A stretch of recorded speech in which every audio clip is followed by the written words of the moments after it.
Hello, everybody, and welcome to the Mandalorian Season 2, Episode 4, The Siege. Hope to find yous all well. Hope yous are. And let me see. I see Chris is in the chat. Hey, Chris. Nicholas Horton. Who else have we got? I'll just give the shout outs real quickly here. We got Daniel in the chat as well. We got Maz in the chat.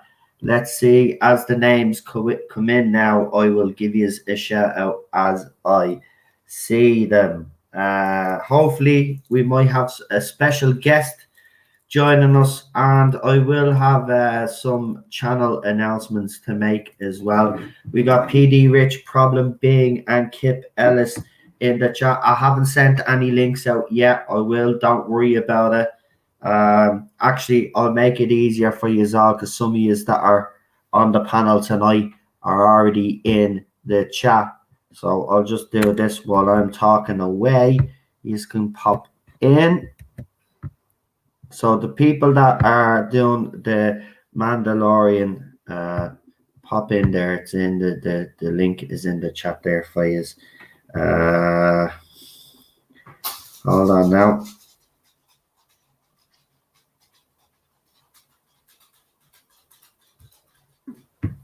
Right, hold on. Right, I just got a message back from our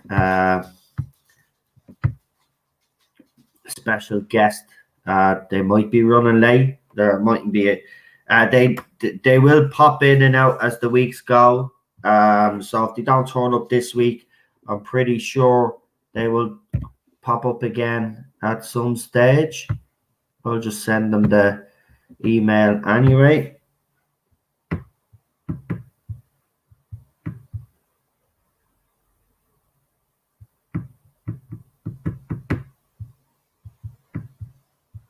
Right.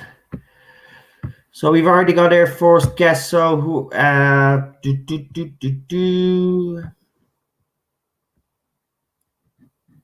So who else has popped into the chat? We got Dr. Dave as well in the chat. Welcome, welcome, welcome. Kip Ellis is in the chat. Unlucky for some 13 watching. 13 people watching. Right, better start sending out these invites, shouldn't I?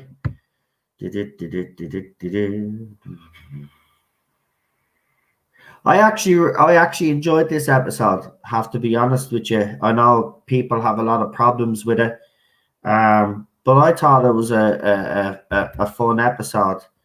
To be quite honest with you, but it'll be interesting to see what the panel have to say. Oh, and by the way, yeah, so we'll be mixing it up next week. From next week onwards, there'll be a couple of changes made. New Who will now be shown on Thursday nights instead.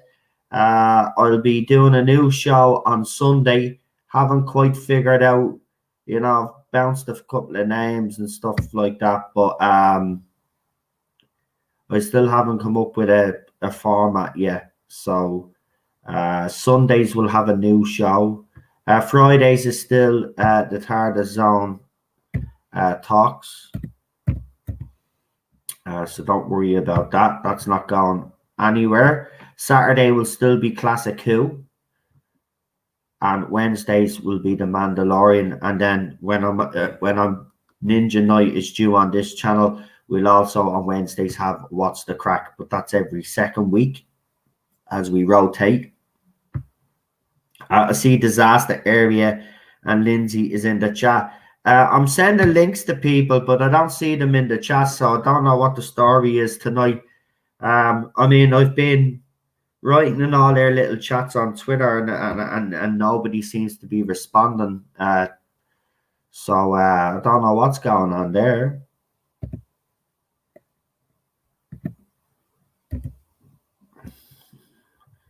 Maybe everybody's upset with me because I changed the panels.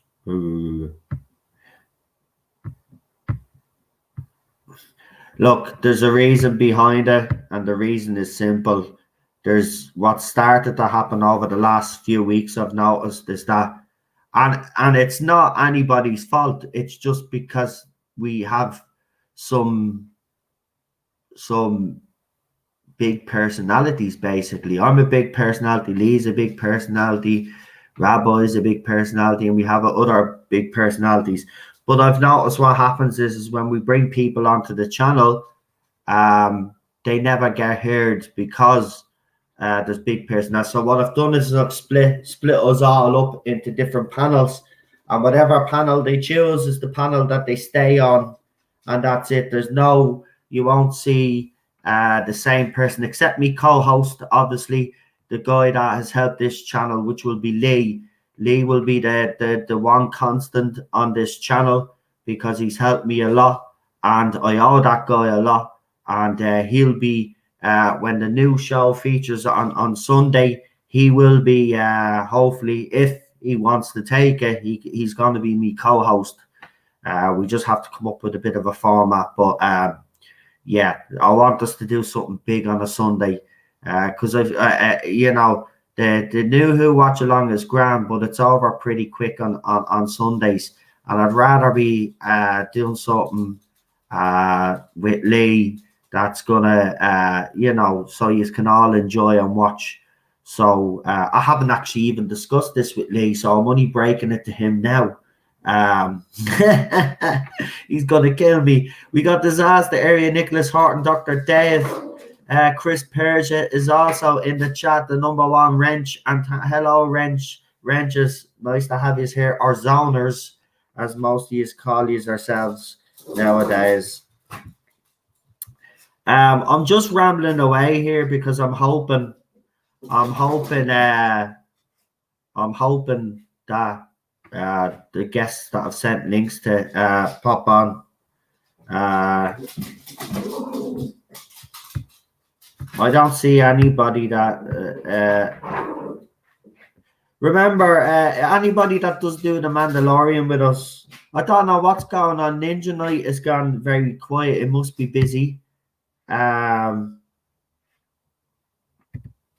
don't know what the story is with Rabbi. I've sent the link to him. Obviously, the changes don't kick in till next week. So, I mean,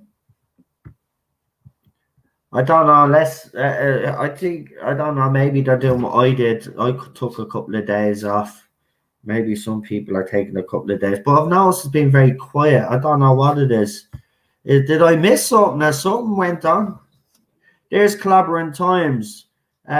So yeah, I'm putting the link in the chat, Clobbering Times, for you to come on, because you do be on the Mando panel sometimes. So if you want to come on, and by the way, yeah, so Lee is going to be on the classic panel. He's also going to be on the Mando panel, as I said, and then he's going to be co-hosting with me on that new Sunday show, where I'm going to talk to him a bit more about it. But what you call it, there are still spots available for the new Who watch alongs on Thursday. We have so Rabbi is on that one, so yous will be on with Rabbi. So we've got, because Daniel now has moved to Classic Who. I'll give you all the panel announcements, the new panel announcements, but we still have spots for the Mandalorian. We got 2 spots for the Mandalorian now. So if you're not on a panel, but you do be on a panel on the channel, I'm talking to you guys that do be on the panel, like PD Rich, Clobbering Times. I'll give you first dips. So whoever's on the panels with me gets first dips. So you have a choice between New Who and the Mandalorian. By the way, just to let you know, because someone wrote to me on Messenger, not on Messenger, on Twitter. They don't want to take anybody's spot. You won't be taking anybody's spot. I'm basically mixing it up, and I'm trying something new. I think it'd be better this way, to be quite honest with you. And it'll give those people that don't normally get a chance to say that, and because like now I can't stop talking, but you know what I mean. It'll give them a chance to have their little say on the panel, you know, and interject when or intercede, as they say, when they feel they have something to say. Because you know sometimes I go on a bit of a ramble, as you know, like I'm doing now. But I'm putting the link in the chat. So the link is in the chat. So if you just want to join us for the Manda, because I don't know what's happened to the regular guests. I don't know what's going on. I've sent Ninja Knight. If you're listening, Ninja Knight, I have sent you an email. I've sent Rabbi an email. I don't know what's going on with Rabbi. To be honest, I don't know if he's actually doing that today. I better actually see. Does anybody know, is Rabbi's internet out or something? Because he hasn't been on in 2 hours or something. Who else have we got? Right, so as I said, the link is in the chat. If you just want to join us.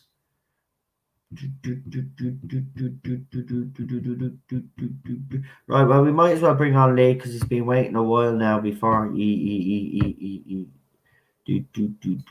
Yeah, Daniel, you start on Classic next week. This week, it's normal this week. So all the stuff that we have planned this week is normal. Next week is when all the changes kick in.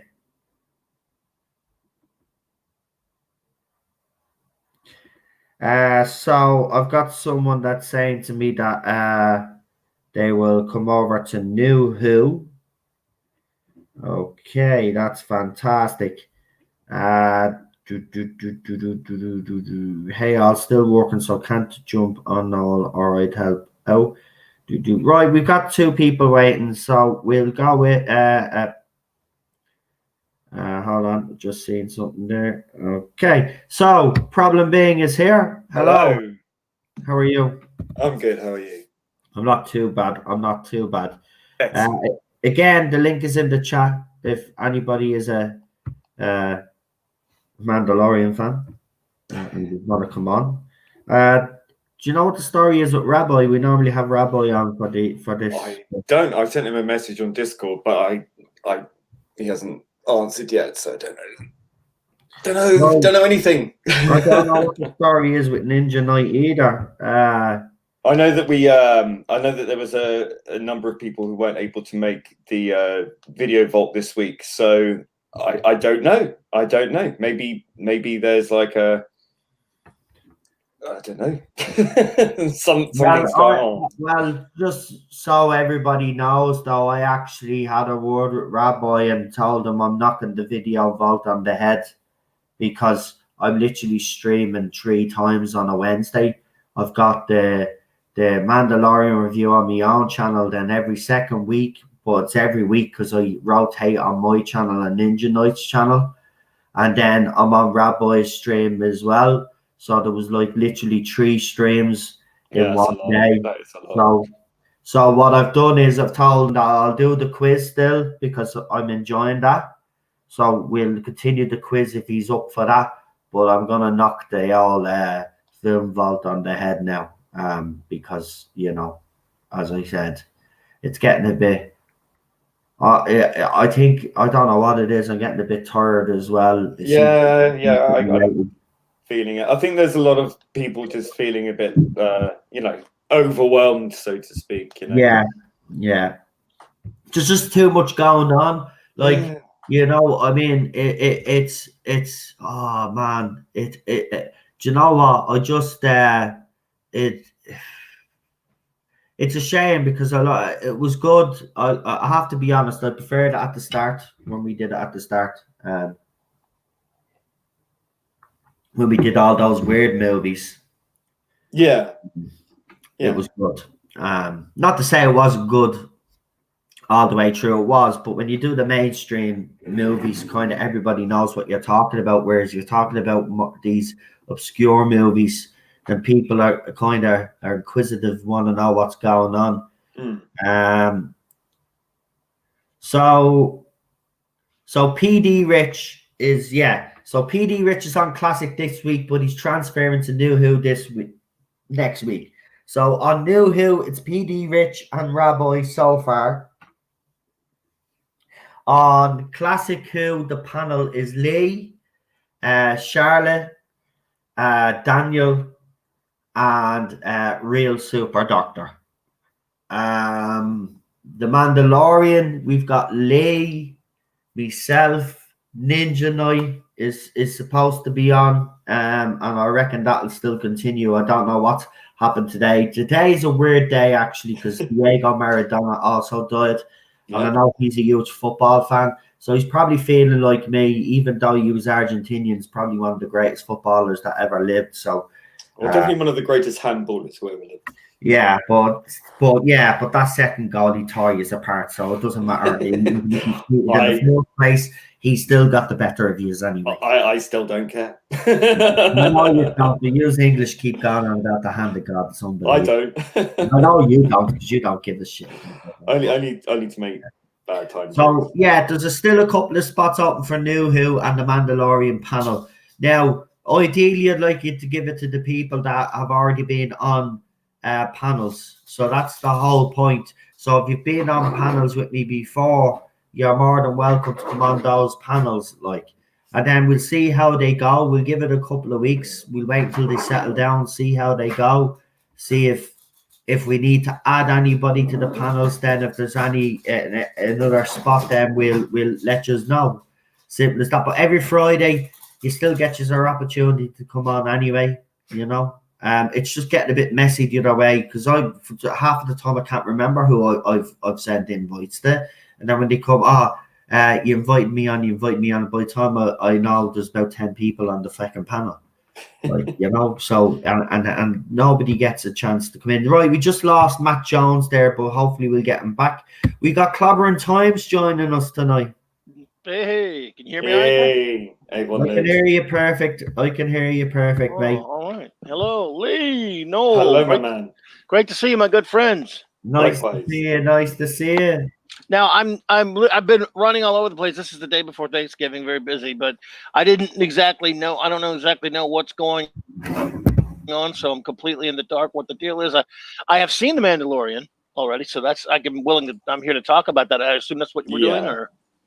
Yeah, what we do is we have the episode, so if we need to so we're doing a little watch along. So basically what we do is we watch it and comment on it. Now listen, if you don't have it, I'm pretty sure me and Lee can figure out a way of sending it to you. I don't have it. I have it in the other room. It's I can't really put it in the room by where I am now. It's the only thing. But I've seen it, so I mean I could let you guys watch it, then come back on and talk about it, and then go watch. No, you can stay on the panel and talk if you've already seen it. Cool. Yeah. Yourself and Lee are describing a scene or something, and there's something you want cool. to go for it. Yeah, that'll work. Yeah, sure. So I don't. Again, we've got. There's Matt Jones there, so I'm going to get him in before he times out again. So at least once we have him in, it's all good. So we got Matt Jones joining us. Welcome, Matt. Hi there. Hello. All right. Yeah, I'm looking forward to this. Excellent. Fantastic. Can't wait myself. Actually, I really did enjoy this episode. I know. Me too. Listen, I know people have problems with it. But, they've always got. I'm sorry. I thought this was fantastic. I really did. Good fun. Yeah, that's what it's all about. Listen, that's what it's all about, and I'm having fun with it. So, right, there's the link in the chat again. So if anybody else wants to pop on, I could take one more person, maybe, or maybe I should leave it open to see if the other two guests show up. Leave one for Ninja Knight. He must be lurking somewhere at some point.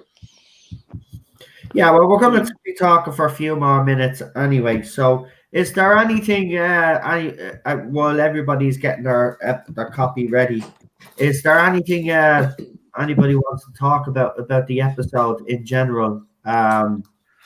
Rumors that your woman Gina Carano.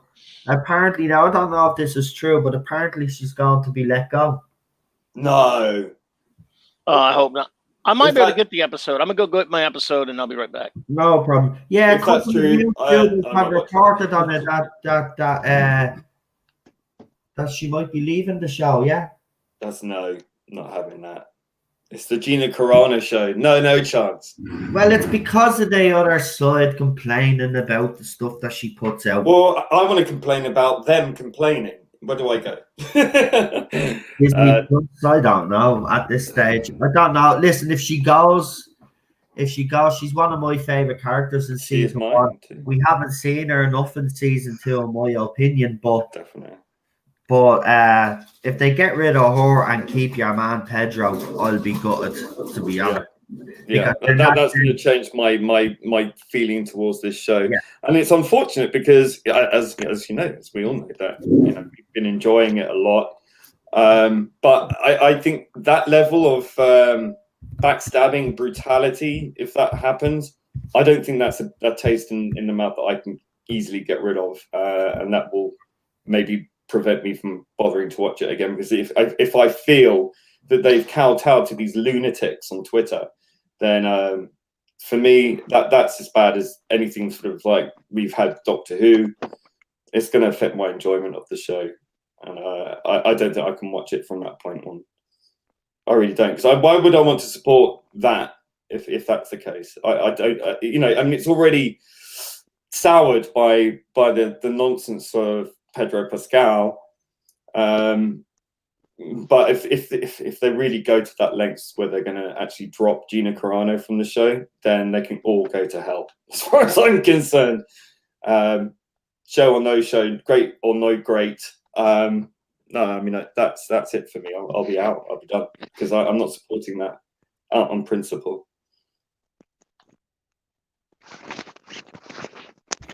Well, in fairness, again, I will say if they keep Pedro and they get rid of Gina, then they obviously set their stall. What should happen is, if you're going to sack Gina, which I don't agree with, and by the way, I just want to say, it annoys me that all these media outlets keep saying that Star Wars fans want Gina Carano sacked. Star Wars fans do not want Gina. No, they do not. It's these SJW so-called fans that want Gina Carano sacked. So I think the media as well, especially the ones that are perceived to be on the side, our side, they even call them Star Wars fans. You need to stop calling them Star Wars fans as well. They're not Star Wars fans. They're just activists taking over, franchises. That's right. That's right. Apparently, they want her fired because of all the anti-vax, anti-mask stuff. Listen, I wear a mask, right? I'm not going to be forced to take this vaccine because it takes 10 years to develop. Listen, I've already explained it, but you'll have all the little J-bots jumping on that now saying, "Oh, Noel's an anti-vaxxer." No, I'm not, because all the other vaccines out there, I haven't told people not to take them. Difference is they've had 10 years of development. This one hasn't. So, as far as I'm concerned, it's not safe. So that's the only reason. But that's why they want her sacked, right? Now, if they're going to sack her for that, then they need to sack Pedro Pascal for calling half of the Star Wars fandom a bunch of Nazis. Absolutely. Of course. Right? So that's the way it works. If you're going to sack one, sack the two of them, and then fine. If they do that and they sack the two of them, yes, I'll be pissed that Gina Carano is gone. But if he's gone as well, but then in fairness, that's what we've said. If you're going to sack one, you sack the other one. So we can't say anything, that sort of way. But I hope they don't, because she's one of my favorite characters. Every time I see her, I just, Oh, she's a joy.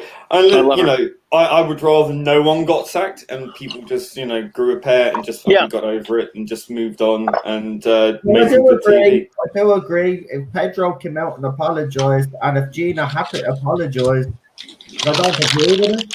What if she had to just keep the two of them on the show? Well, then I don't know how fans would feel about that. But well, I don't think Gina has anything to apologize for, but no, he does though. Yeah, I don't think she really does. I mean, look, everybody has their opinions about. I might necessarily agree with her opinions, and I don't agree with them all. But she has the right to have those opinions. Nobody should be telling her she can or can't. Absolutely. Yeah. Lee, you just walk there for just give me 2 seconds, Billy. I just want to get set up and Yeah, stuff sure. and all of that. So I got- if anything else you just want to add on that, Well, what does Matt Jones think about all this? Bit of a shock, really. I didn't think Gina Carano's done anything wrong. Like Noel said, it's probably just people complaining because of Facebook or Twitter posts and stuff. Yeah, that it's they a don't small agree minority. with. That's right. Yeah, Small minority. I not think the she's normal been, all viewer. she's done is been gracious, as far as I can see. She's put out very positive messages. She's faced with an outrageous amount of hatred from these incredibly insane and insensitive Twitter hate mobs, who hide behind this idea that they're somehow virtuous in their hatred. It blows my mind that any sort of organization that claims to be a platform, not a publisher, Yes. can sit by and then have all these arbitrary rules that only seem to suit one demographic. But these lunatics who can say the most vile things continue to reign supreme. I mean, it just blows my mind. And all these people got feminist on their profiles, usually men, calling her fat, ugly, and that she should die, and all the rest of it. And you've got all these other people, who got BLM on their things. She's a Latinx, I believe that's the current wording. So it just seems to me that all this talk of diversity and inclusion is just complete claptrap, because they don't believe it when it's someone that just disagrees with them politically. So I think that's political bigotry. Absolutely. And I think that if she gets fired for that, I think that must break every single law regarding freedom of speech in America that there is going. I'm sure of it. Now, if they fire for that, I will never watch anything but that show again or anything again. That they can go to hell. Well, I think that's this is the tightrope that Disney's constantly wobbling on when it's deciding on how things should move forward, things progress in terms of the outrage mob. I mean, I don't know if it's so much infiltration within the organization to possibly just being fear of them coming to burn your property down, them coming to Disney headquarters with their torches and then their masks and their their pitchforks and all the rest of it, baying for blood. I mean, anyone who kowtows to violence like that, or threats of violence or fear of violence, really, as a corporation, I mean, come on, they have a duty, especially when they have such a vast empire. I think it's incumbent upon people to say no to this kind of stuff, Absolutely. And I think it's really quite clear that these people will lie and cheat to get absolutely anything that they want. And we see that across the board. But I think it's incumbent upon people to absolutely stand up to this. And Gina Carano has clearly created an awful lot of love and support for her from this crazy amounts of hate from people, which I don't understand why Twitter hasn't stopped all this. It to me, it just blows my mind. It really does. Because part of the problem. They're part of the problem. They protect these accounts when they clearly should be thrown off the platform. They've booted people, on our side off in far more greater numbers for far less, and yet these people remain. Yep. And I for me, that's inconsolable, because it just doesn't marry up with every single arbitrary rule that they have. These current rules that are so clear and evident, yet seem to be masked in secrecy.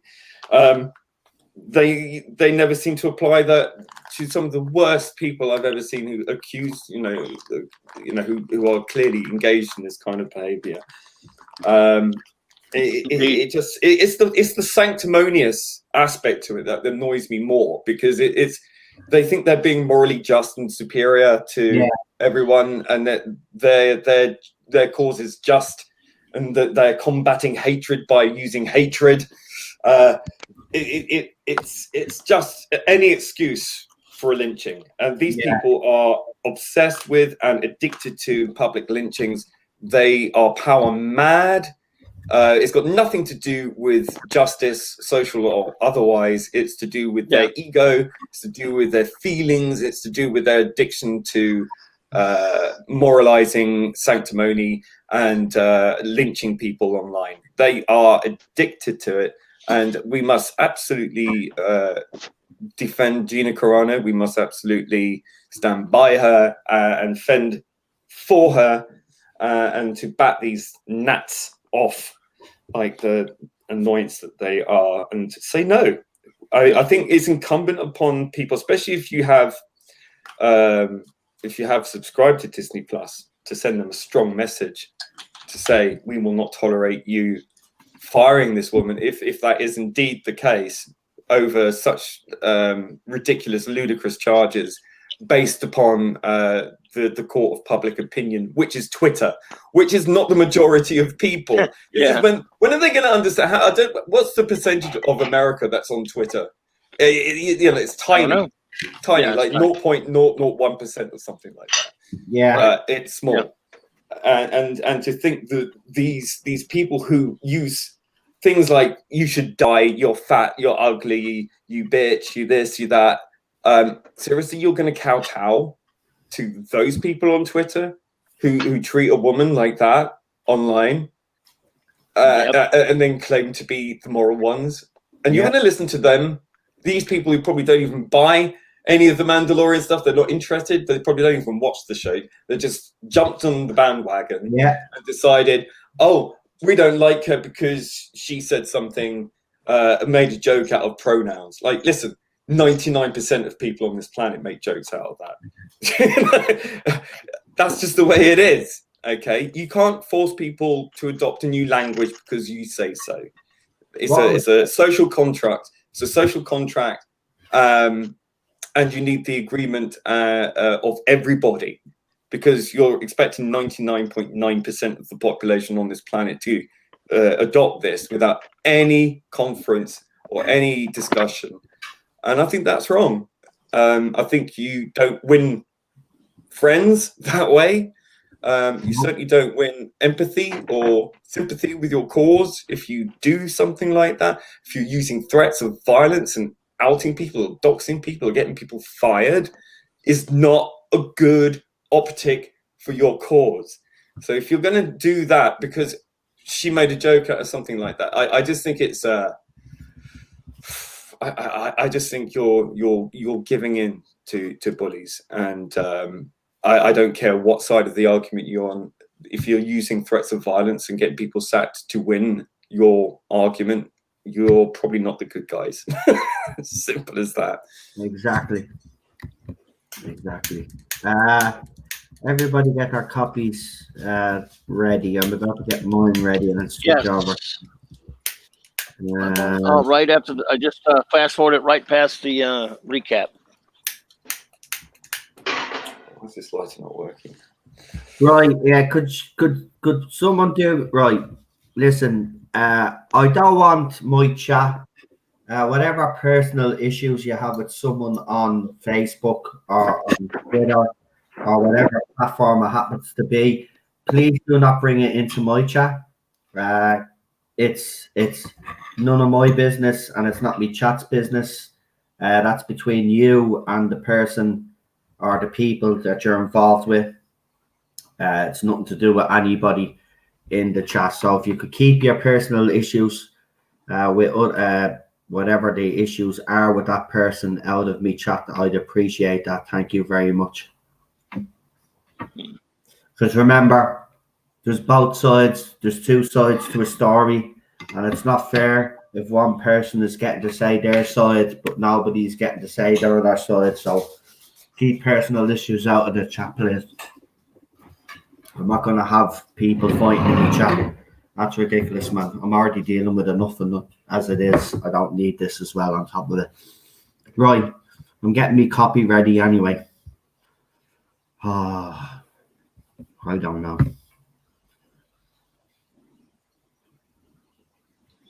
Yeah, well, if Gina gets forward, they can feck off. I'm done. Same here. I'm not watching it if they do. I'm not watching if they do. And I don't care if they give her a nice way out or whatever. No. Same here. So let's see. Hey, lads, sorry, unavailable tonight.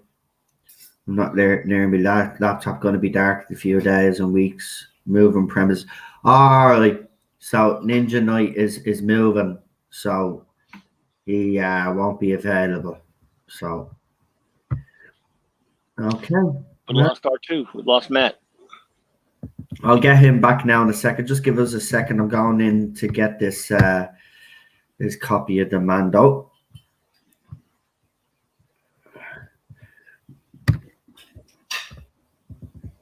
And I just have to say, so Clobbering Times did a really good stream the other night on Doctor Who Day. And if you haven't subscribed to him already, I would seriously suggest that you do. Thank you, man. Yeah, it's great. Yeah, we just chatted a little bit about it. Just talk about, try to celebrate the anniversary a little bit because we still love it. The best of it, anyway. Yeah. Yeah, I know. Do you know what, though? Do you know what annoyed me about this Doctor Who Day? Is the amount of YouTubers that actually got behind the whole Timeless Children. Oh, did they? Really? Wow. Why? Who watched it, really? What numbers? I don't know. It did trend for a while, but... But I mean, a few thousand can trend. Like, doesn't mean anything. If they didn't get, like, what, 5 million... then forget about it. It's like, it means nothing. They probably got a lot of trolls. 27. Yeah, I hate watching. I hope they did. BBC comments as well. A bad idea anyway. I don't know what they were thinking. That's a horrible idea. I mean, you're gonna. I was naughty, and I got temporarily suspended for posting too many alternative stream suggestions, I think. So really, I'll take that one on the chin. It was well worth it. On Twitter, you mean? Or? Yeah. Oh Lord. It's like it does not want to work. That's annoying. Yeah, your fan club was certainly celebrating. Yeah, just any of you that are actually listening. Oh, hey, but you know what? Do I post a teary video? I'm so sorry. I'm little done. I am still here. I am going to be a martyr for my cause. You were like, Cat, real, get over yourself. I've uploaded my first video on the Irish Geek. It's in support of, and I don't normally do this openly, but I do believe that not my doctor account is a problem on so many different levels. Now they've started their nonsense on Facebook. And yesterday they supported someone or a group that is openly doxing people. So I don't normally throw my weight behind certain Twitter accounts because when I did in the early days, you kind of get burnt from the behavior of these people. But the guy behind not my doctor account, who's been doing some great work, has actually exposed most of these people. So I invited them on the channel, but because of medical stuff, they can't. So they did a little statement in writing. So I'll put that statement up on the Irish Geek for you to check out. The first video upload now on the Irish Geek. I got rid of all the gaming streams that I originally done on it. There will be more going up, but I wasn't happy with them ones. So the first video is up. So don't forget to subscribe to that channel because there will be a lot more content going on that. But I don't openly support stuff like this, but I'm supporting this account for the simple reason is they're actually doing what the other account claims. they're actually exposing the bullies. And I think it's only right that they get more support. The only reason why this account on Twitter is not getting enough traction, which it should, is because our side don't usually engage in stuff like this. But as I said, this account is actually exposing bullies. It doesn't do anything else other than expose the bullies. Whereas the other account will claim to expose toxic fans but picks on anybody. Anybody. It doesn't matter what comment they make. Go and check out the other account. You'll see it doesn't matter what you throw up. It doesn't have to be what they perceive as toxic. They'll go after anybody that they don't like. So this other account exposes them. So support them. If you're on Twitter, please give them a follow on Twitter. And Lee knows a little bit more about them as well, actually. So Lee, if you'd like to say, because I think you've had correspondence with this person, haven't you? So if you'd like to tell a little bit people a little bit more about this account and why they're doing it, but they've explained why they're doing it in the statement, by the way, you can have a look. But it is important. I mean, this account, as I said, is actually exposing bullies, proper bullies. Now, Tom and his crew have this old hashtag going in the hopes that he gets unbanned from Twitter. Listen, Twitter doesn't unsuspend harassers and bullies, and that's exactly what you got suspended for harassment. So the account that you set up to expose toxic people, you should put yourself on that account because you're toxic. So Twitter don't take this lightly. So the fact that you've got all your supporters tweeting this hashtag and you've been on podcasts telling your sobby little story, they're all picking on me. I'd say those people doing the podcast is morons. There's two sides to every story. And if you're going to let one play the victim, at least bring on the real victims, which are his victims, right? Because he has a lot of them. And he's a smuggler. His latest photos, which we haven't thrown up, by the way, but he threw them up on his Facebook story, which proves that he's managing this account, even though he's suspended. But he's hard. I mean, most of his supporters are young teenagers, yeah? And there he is lying on his bed. Topless. No, topless. Yeah, topless, making little Looking so sexy. So leering. And come to bed eyes. Yeah. Oh, yeah. Yeah. Oh, yeah. Right. Porn tash on. Yeah, let's go. I think 43 minutes is long enough Aye. to have a bit of a chat. So, Lee, without further ado, I muted myself. I said, without further ado, do me a favor. Aye. Countdown, you know what to do. And start anytime you want. Right. Everyone ready? Everyone ready? For some I believe Mando. so. Yeah, I'm right at the this first. You guys past the recap? Or you're starting with the recap. We'll just start. We'll start from 0000. Oh, I don't have that capability. I remember I'm right at the logo, the Lucasfilm logo. So whatever the you guys Lucasfilm logo. You might have a recap on yours. I do the recap, yeah, because mine has a recap on it. Okay, Yeah, we'll do the recap, and as soon as we get to the Mandalorian logo, we'll let you know. How's that? That's cool. Or I could go back to the recap. It's fine. That's up to you. Let's see. Let me go back. Let's see if I can get this thing to go back here.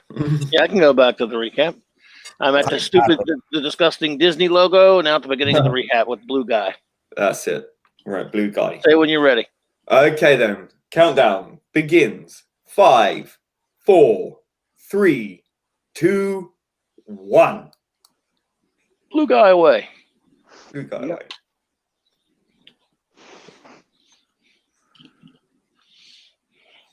Yes, I sailed the high seas for this one.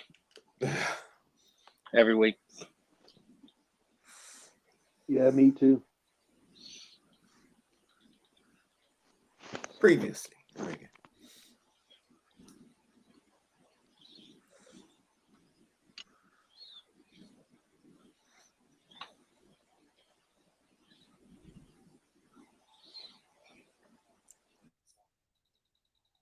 And she's a badass.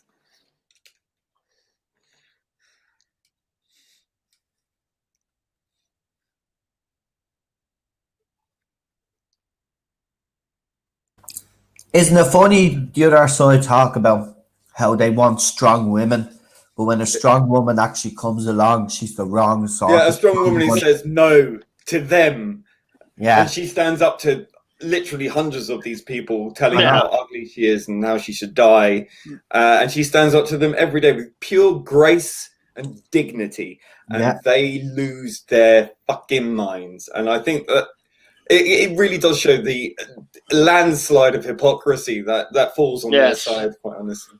The wrong kind of I think it's a fucking disgrace, strong. quite honestly. Strong. What are you guys doing for sound? Are you because are you just listening? Are you just watching with sound down?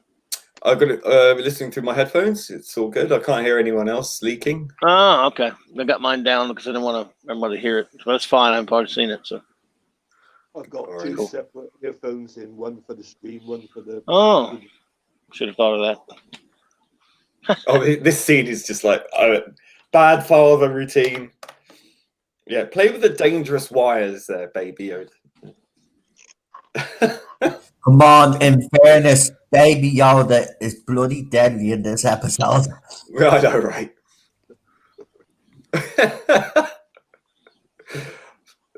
What?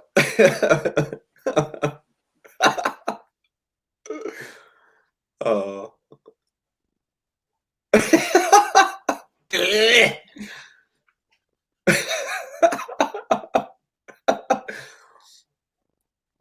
Why would you have something so difficult to access like that?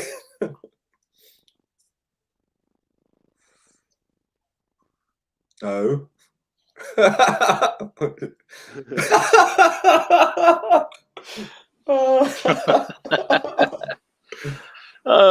Is that a lethal weapon joke? Red wire, blue wire? Yeah. It reminds me of the Bob Newhart scene, you know, with the diffusing a bomb. Someone spilled coffee over it. I don't know if that's light brown or dark grey. Was that for the old Bob Newhart show or from Newhart? From his album. One of his albums. Oh, okay. Yeah, God, I love yeah. Newhart. He was fantastic. Yeah, I love him too. He was a genius. Comedic timing. Although, you know, he'd be cancelled today for the driving lessons. There's also a bit of an Aliens reference in this when Cara Dune is in the tank. And Oh yeah, Mando and Baby Yoda and stuff. Yeah, that's a little reference to Aliens. Yeah, she should go, let's rock! Does anyone else, when they see that ship, think of the Serenity? Every time I see it, think of, you know, Firefly. Yeah. Every time for me, it just does it. And here we've got a space meerkat. And then we got the Walrus Man. Yeah. Walrus Man, as he was called. Yeah, it's the meerkat that makes me sad. It's like, oh. I keep expecting to go. What does that meerkat say? Simples.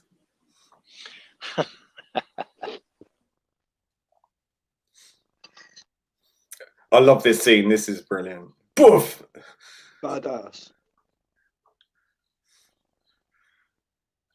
And you know what? She makes it also believable because she is like built like a brick shithouse. Yep. Oh yeah. And I love this. Doof! Oh, brilliant. I love her. Wallop. Yeah.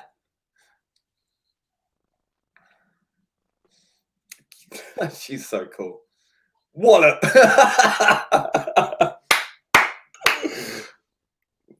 Oh, she's so. I love her. I love her.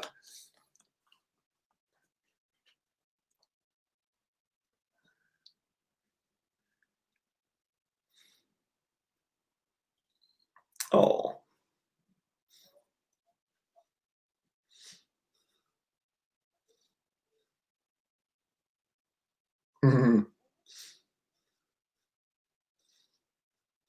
So meerkats have taken over the galaxy. I think they're in charge of everything.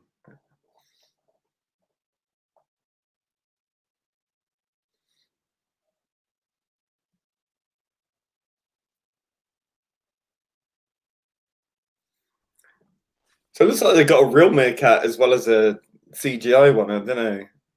Can't make it out.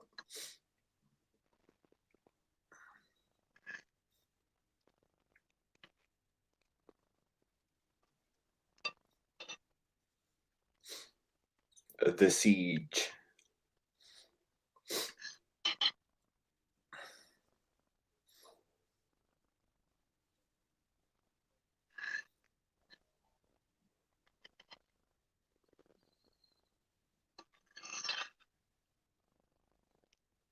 Rattling down.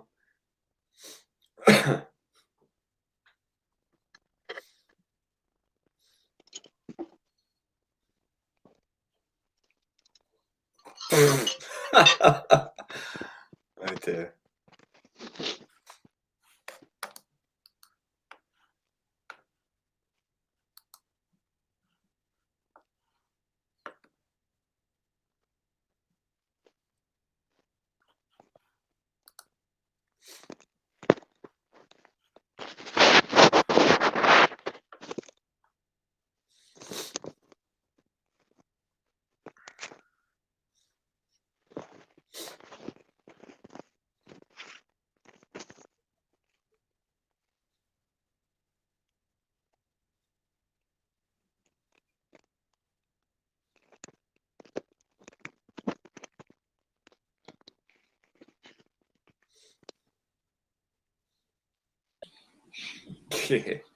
Coochie woochie coochie coo, Captain. Yeah. Oh, I love Carl Weathers. That's another great thing about the show. He is just fantastic. Oh, I think it's this is great casting. Yeah. This is my favorite team. Yeah, I mean, I want to see a regular with all of them. Yeah. To be honest, I would rather see it on a more regular. Maybe it will be. We don't know. I guess, but hopefully, I want them in most episodes because it should be more of an ensemble than this. Especially when you got a guy like Lando who doesn't have a whole lot of personality. You need other characters to bounce him off of because it's cool that he's like that, like the man, like an Eastwood quiet guy. But yeah, it works better when you have a good cast with him. Definitely. And Carl Weathers is a badass. Apollo Creed, man. Here comes the non-binary C-3PO. Ichotas. No tits. Let's dump this kid off so we can go do some ass kicking. Yeah.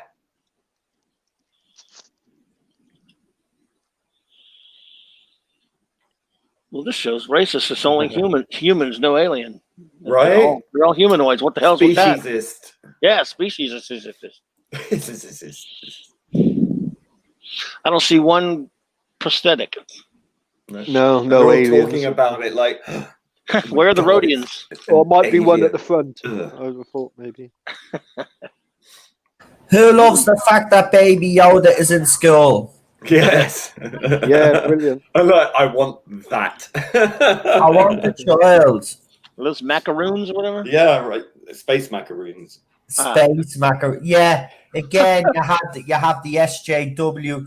Oh, Baby Yoda robbed some kids' macaroons. Oh my! Yeah, it's a kidding minority me. kid, stealing a minority Are kid. you gonna complain about every little thing? Are you serious? They actually complained about this. Did they? Yeah. Holy shit! They're complaining about everything because he keeps stealing stuff.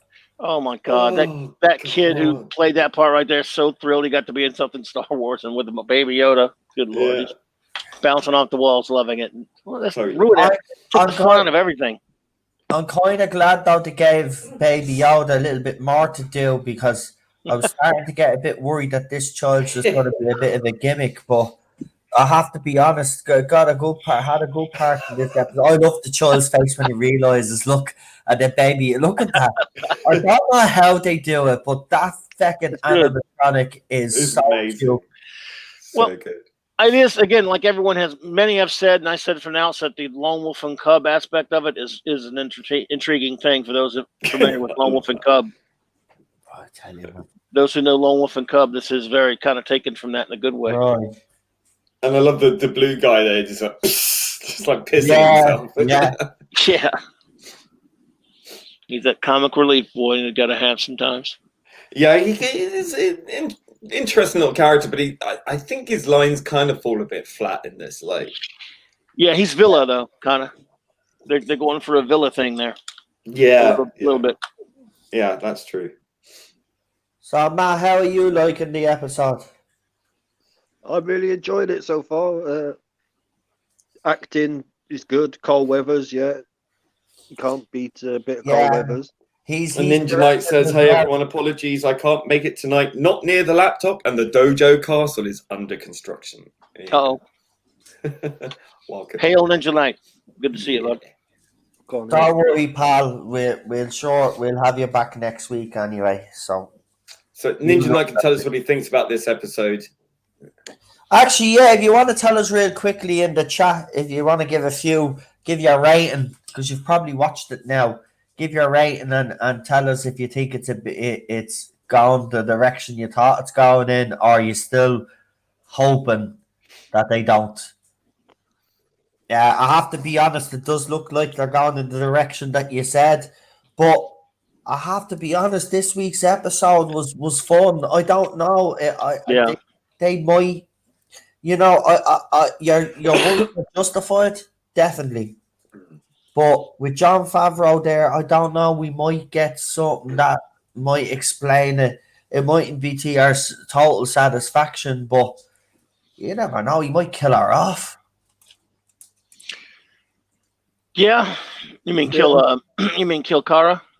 No, Ahsoka Tano. Ahsoka. Yeah. Yeah. It could happen, but Dave Filoni's.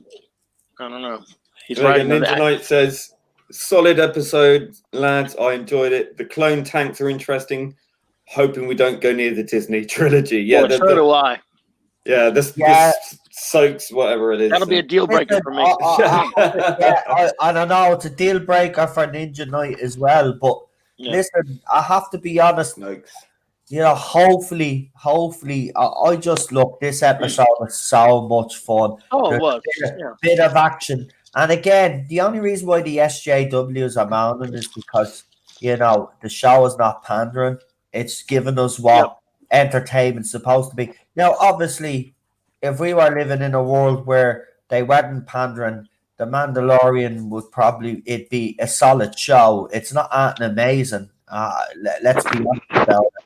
It's not amazing, but I do love the fact that John Favreau, as I said, you can see that he clearly loves Star Wars, you know, and he wants to try give us the best interpretation of what he can. And I think you look, if there's a man to carry on George Lucas's legacy.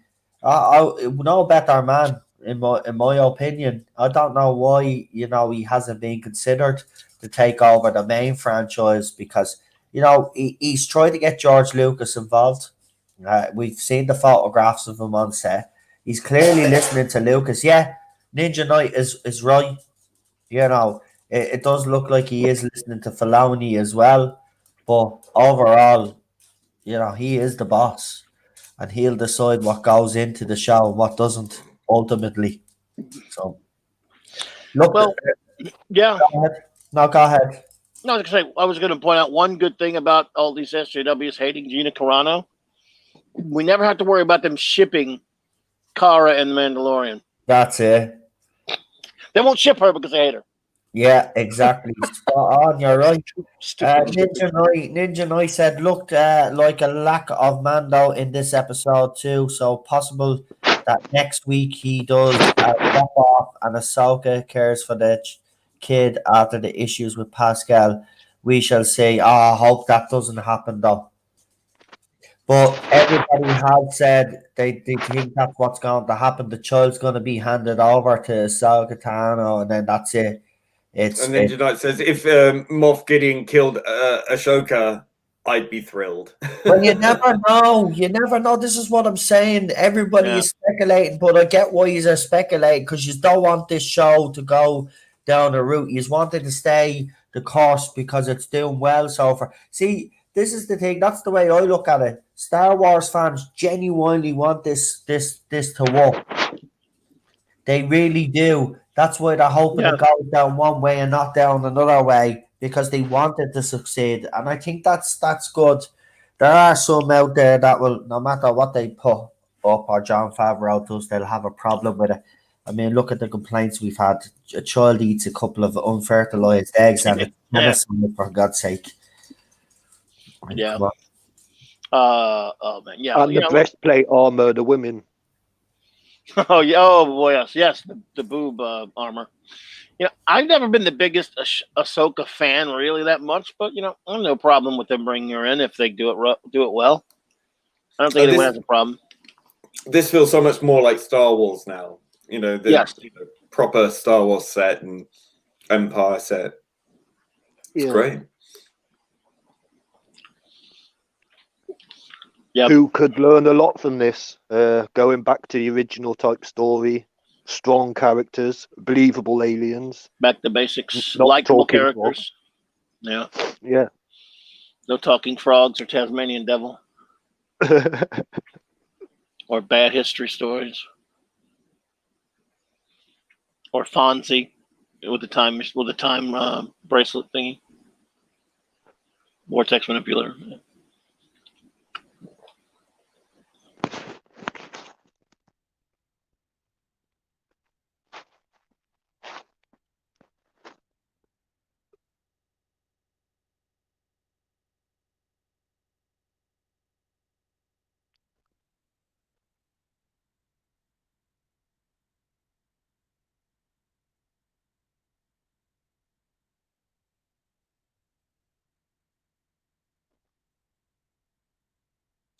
You would think, though, that they would have learned from previous experience to guard these reactors more properly. Yeah. The Empire never learns, you know that? It always seems so easy to blow up. Oh, yeah. True.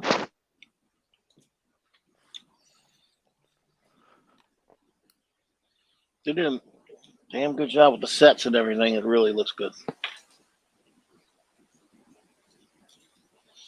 I didn't see the bloke with the jeans on my original watch through. It was only when I saw it online that. Yeah, me too. It was worse than the Mon Calamari with a sweater.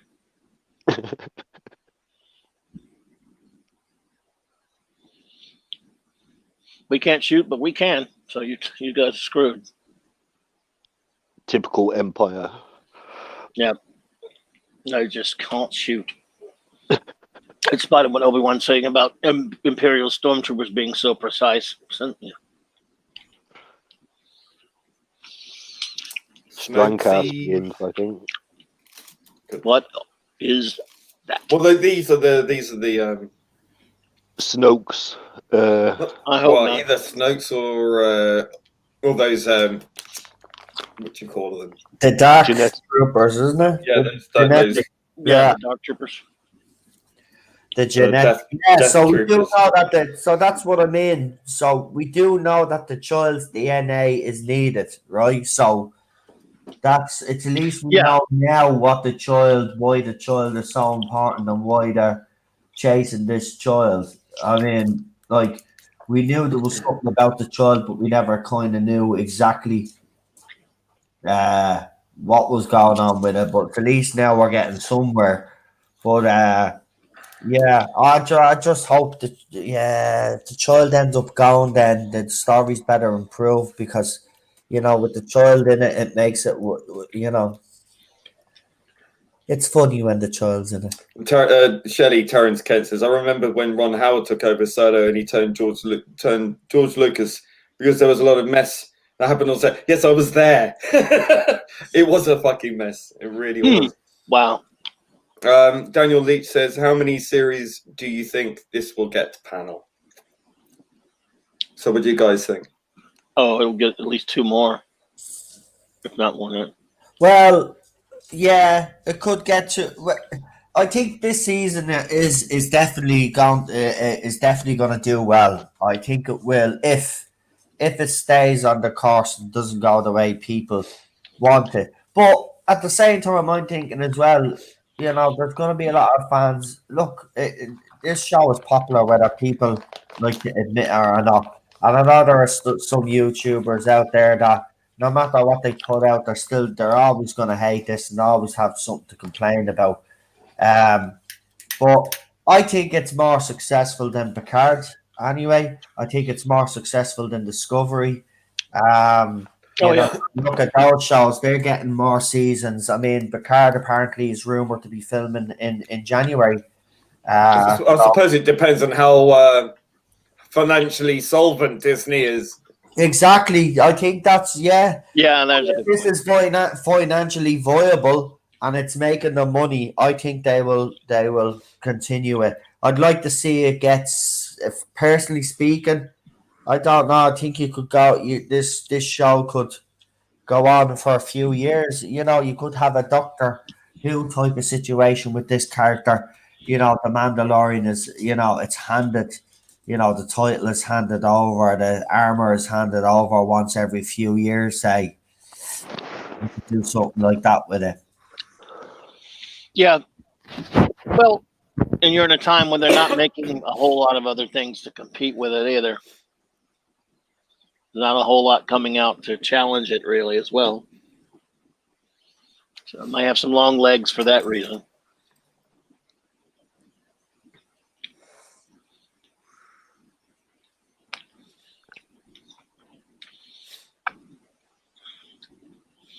They're going to have to get in the toy. So, Lee, you weren't a fan of the soundtrack last week. How are you feeling about the soundtrack? It's for me, it's still lacking that Star Warsy feel. I mean, you've got these big shootout scenes, and I mean, this bit's all right, but I think throughout it could have been a bit more, you know, swelling and more uplifting and kind of they're doing it, you know, that kind of stuff. Yes, it does seem a bit underwhelming. Yeah, I mean, it's okay, but it's not doing its job. agreed. The troop transport I've got has got side pods on, but slightly different. But on the animation at the end, it's the one that I've got.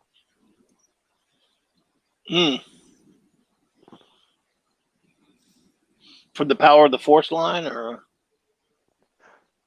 I think I was given it. I think it's a Clone Wars one. Or okay, could be. Yeah. Oh, that's much later. Yeah, I'm thinking too far I love back. this bit. I think this is great. Sorry. Yeah. She's just like, whatever. I got this.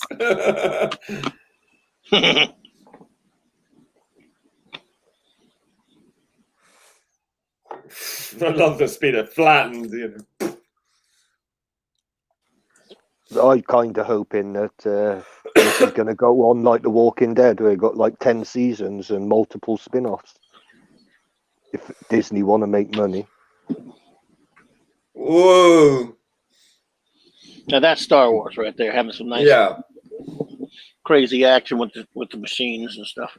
Yeah, this is a lot of fun. Again, you've got to have a trench chase, don't you? In Star Wars? You do. At some point, you need it. It's standard fare, but I love this. It's really, really nicely done. And you're right, it is seat of your pants stuff. Yeah, I did love this chase because when I was watching it, it did remind me of the original trilogy. I have to be honest. That's what we associated with the shootouts. You know, these kind of situations. Well, it feels Star Wars. Yeah, it feels Star Wars. Yeah, exactly, and it's fun as well. Again, it's what the new trilogy failed to do. There's no fun. Nope. You know? Too busy destroying characters and rehashing old stuff, and not even in a good way. And she just goes crunch. The three main characters in the original didn't even meet. Yeah, that was so disgusting. Kathleen Kennedy and Jar Jar Abrams. No, I love this are bit. disgraces. Oh yeah. Gotcha. Uh-oh. Uh-oh. Wow. Just like, yeah. Oh. Oh, so nice to see TIE fighters. Yeah. Yeah. Who doesn't love a TIE fighter?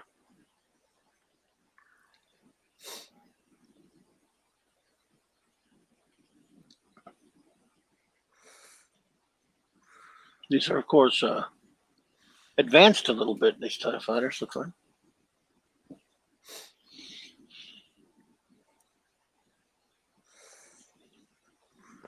Heading towards the First Order type ones with the folding wings. And...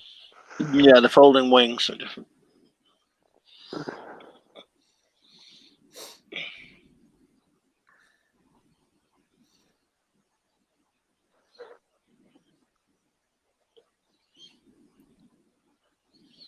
You can hear that John Williams music if you get the ba ba ba ba ba, that Death Star trench music.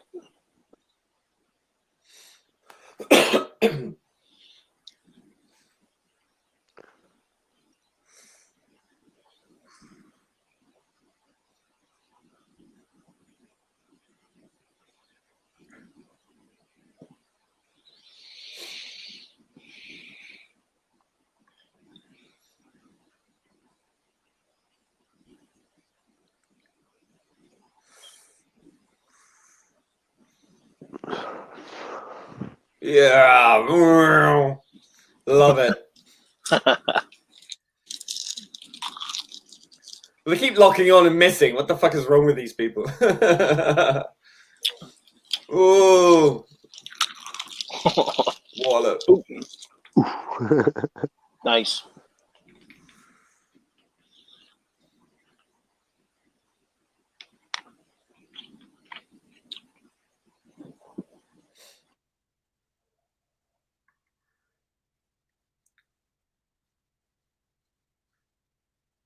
Ooh.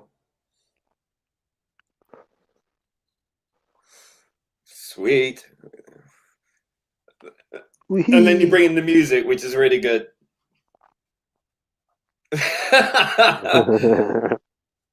Still with the bickies. I mean, the one thing I will say though is like how fast was he to not only jet back to the school to pick up the baby? Why would you pick up the baby and then take it into war, Right. into battle? Yeah, exactly. And then have time to get the ship up and running. I'll tell you why. And the ship seems sort of kind of fixed. So they could have the cutesy joke at the end right there with him burping, throwing up. Seems to be enjoying it. Take my love, take my... Sorry, I keep thinking of Serenity.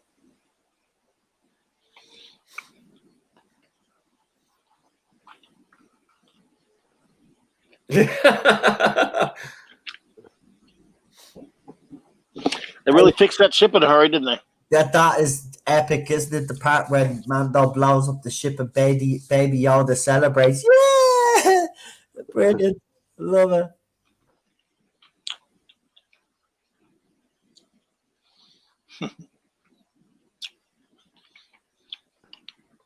I do love that theme tune, I have to say. Yeah, the theme tune's brilliant.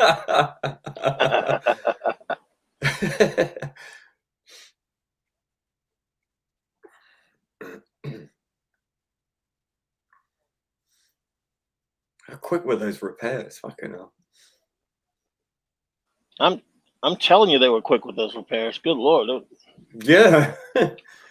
Enough time to pick up the kid on the way, to take into battle with it. Yeah. Baby Yoda gets sick. Oh. All right. Some X-Wings. Yay. I'm way ahead of yours. I must be ahead of you. I don't know. This dude's been flying a long time. Oh, yeah. I almost think he was some kind of member bearer that we're missing. Was he somebody? I don't know. Yeah, sure.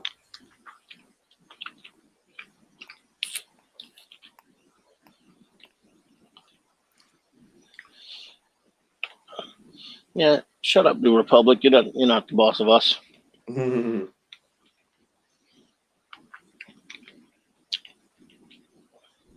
What do you think you are, California governor? Get out of here.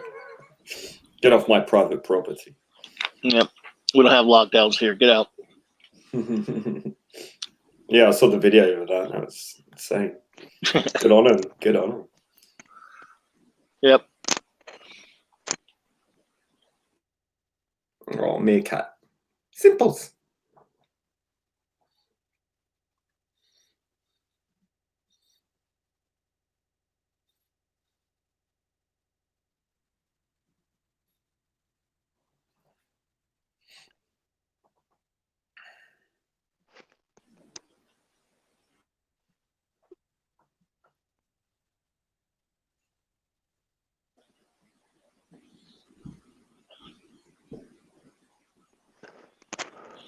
I love her. Mm. So good.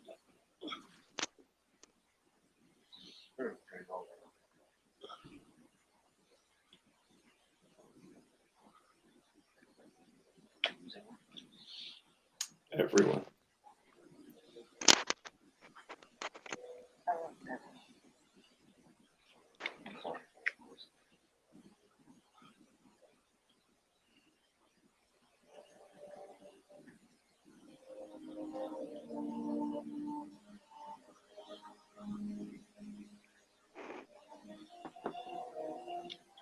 There's some nice music there.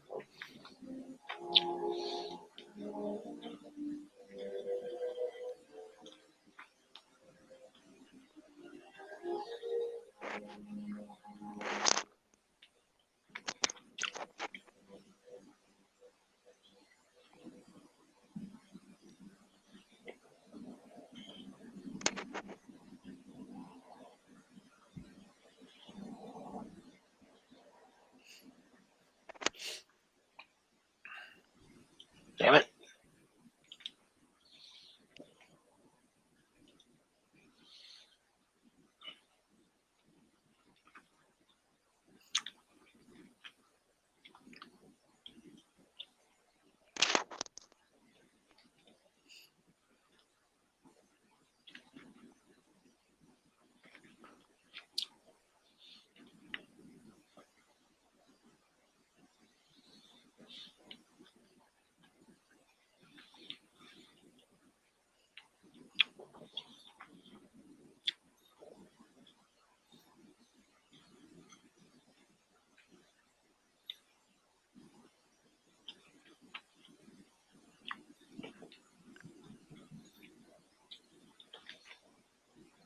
Who put it there? Mm. So is this Moff Gideon like the new Darth Vader? Then there must be another someone higher than Pretty him. I would have much. thought.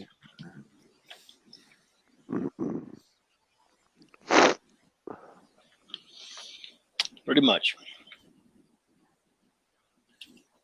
Let's hope they can shoot straight.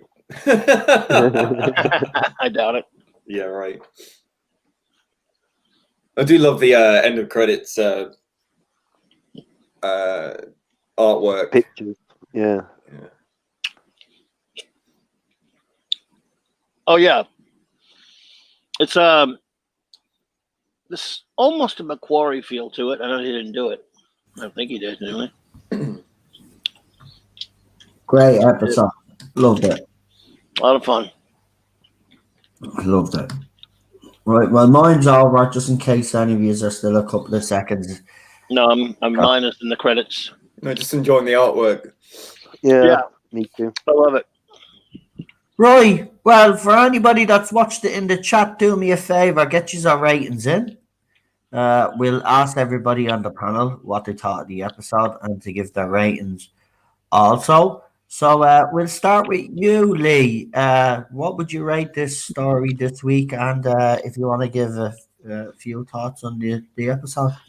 Yeah, I thought it was a good, solid romp.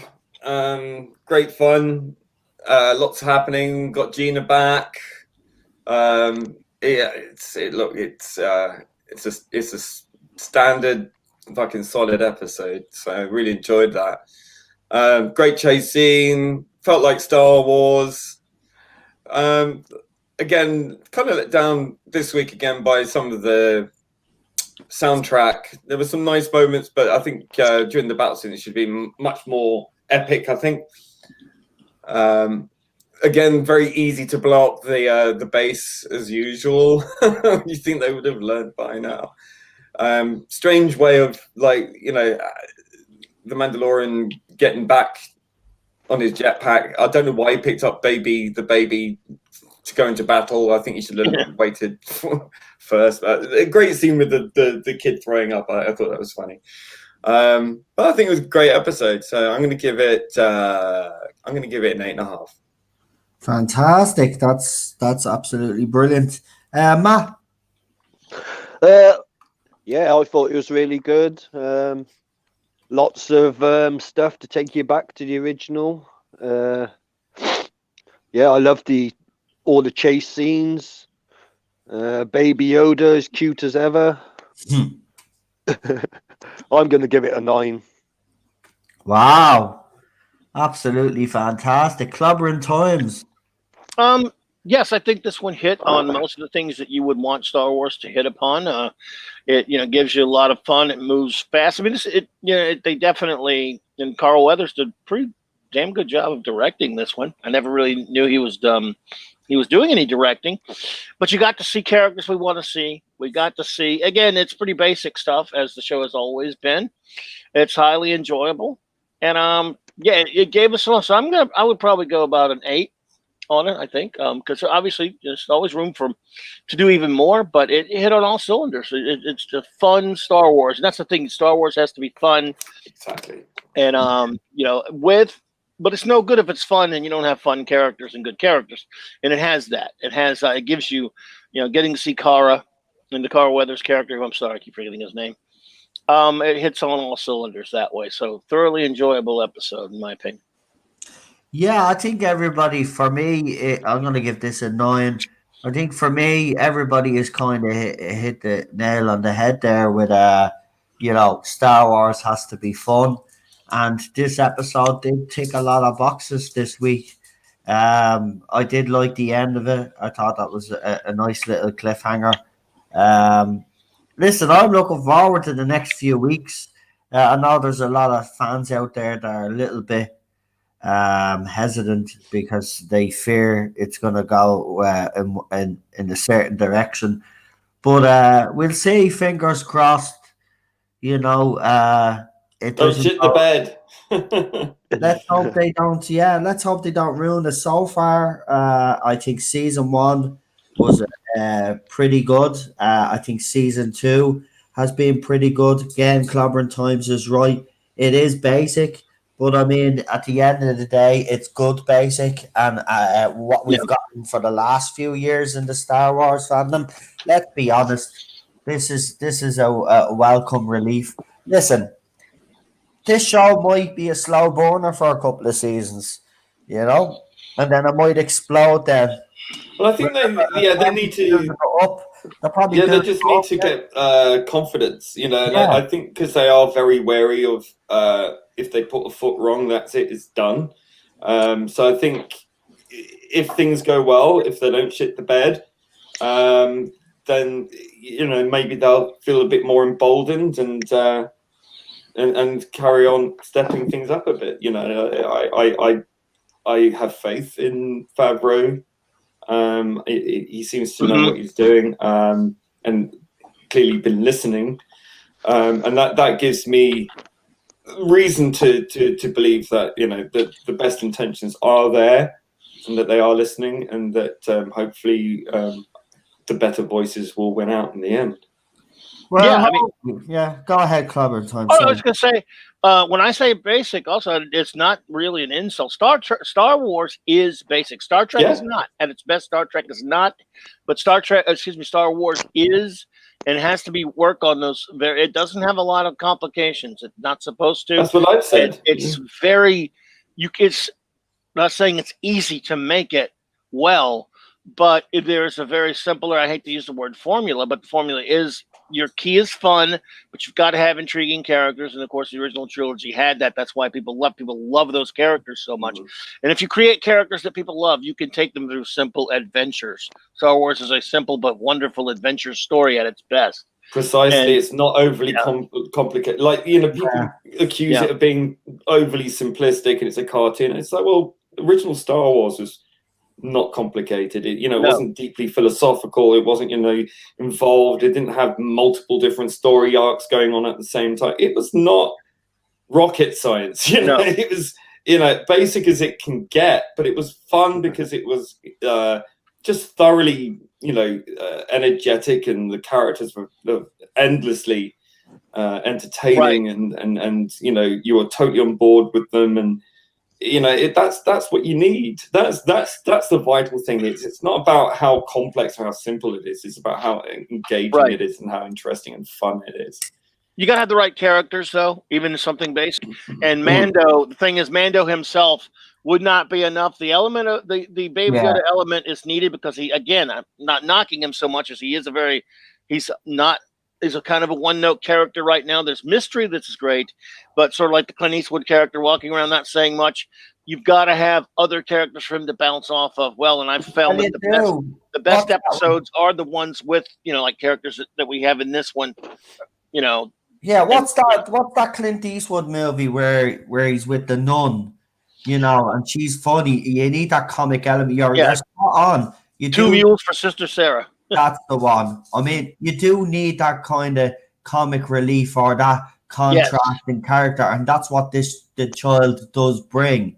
And then when he obviously meets up then with the gang, Carl Weathers' character and Cara Dune, then it becomes a bit of a little team. But you're right, when it's just the two of them in a scene, it works so well because you do have that comic relief, you know, with the child. I mean, the start of that episode with the wires is just, you put the red wire where the blue wire or the blue wire is. Don't touch them together. And of course, like every child, and if they're still... Although that's grounds for social services, isn't it? I know. But it's so funny because the child, you can hear the child make a baby noise. It's clearly giving out to him because it's getting frustrated.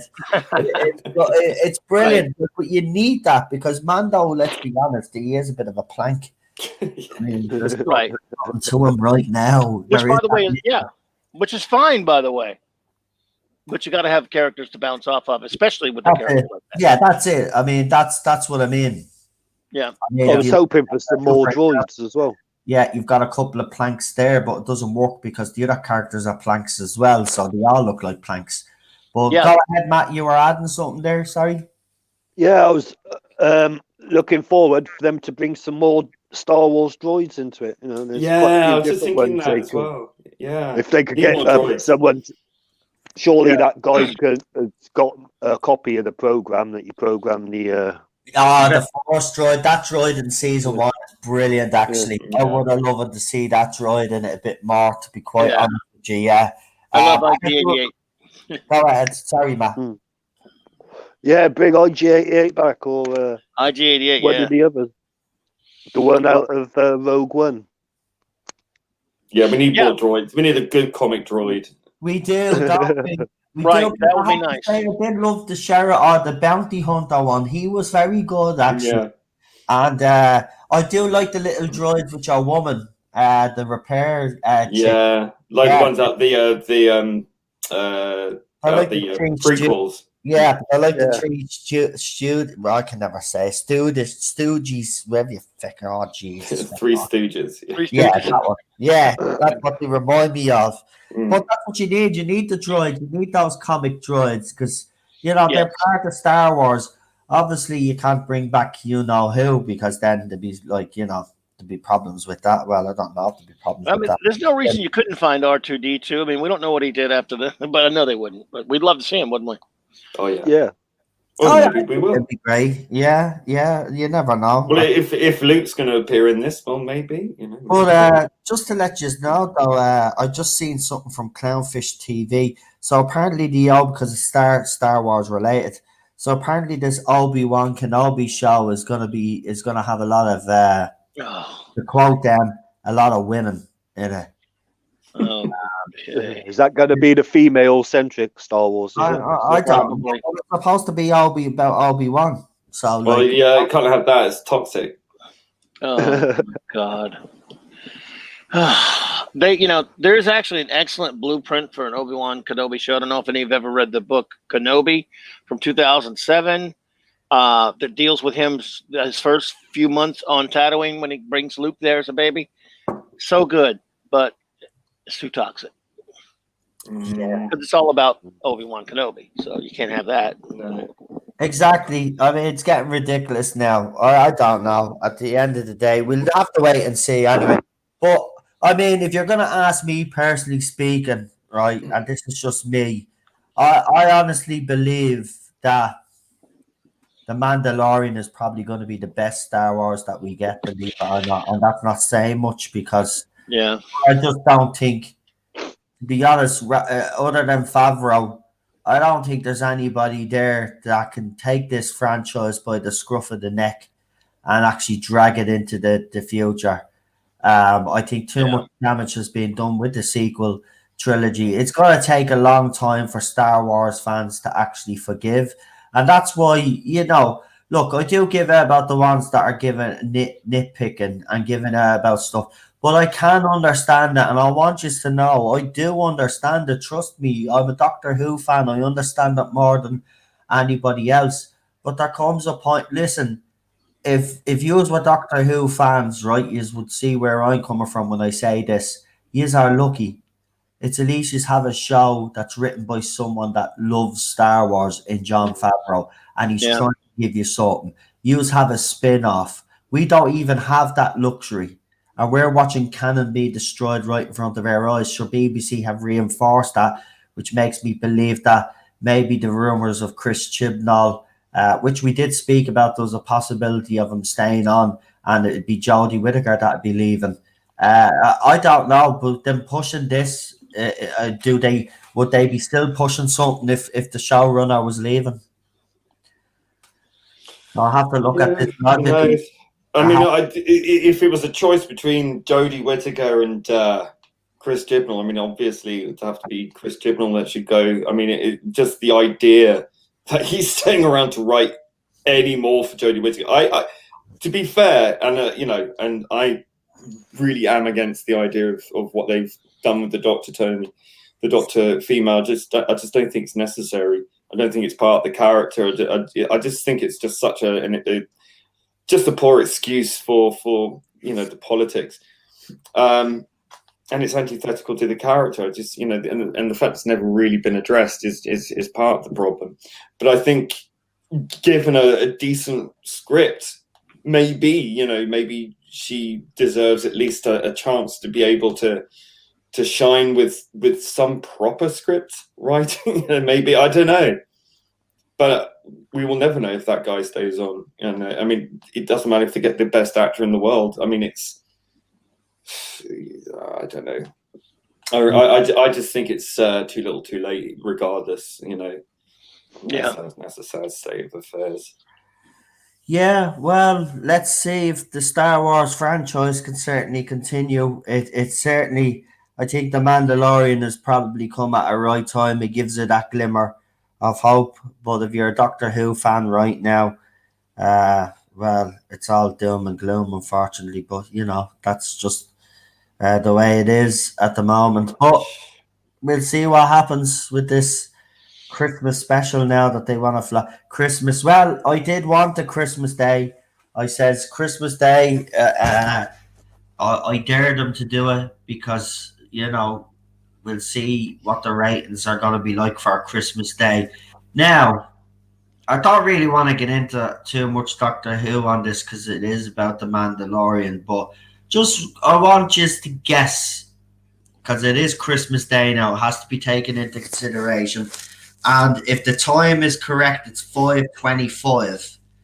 So that's when they're airing the episode. That's when we got the screenshot of the TV listings, and it said it was going to be on at 5:25. So it's still in the daytime category. Has to be past 5:30 to be considered evening television. So it's still on the daytime programming.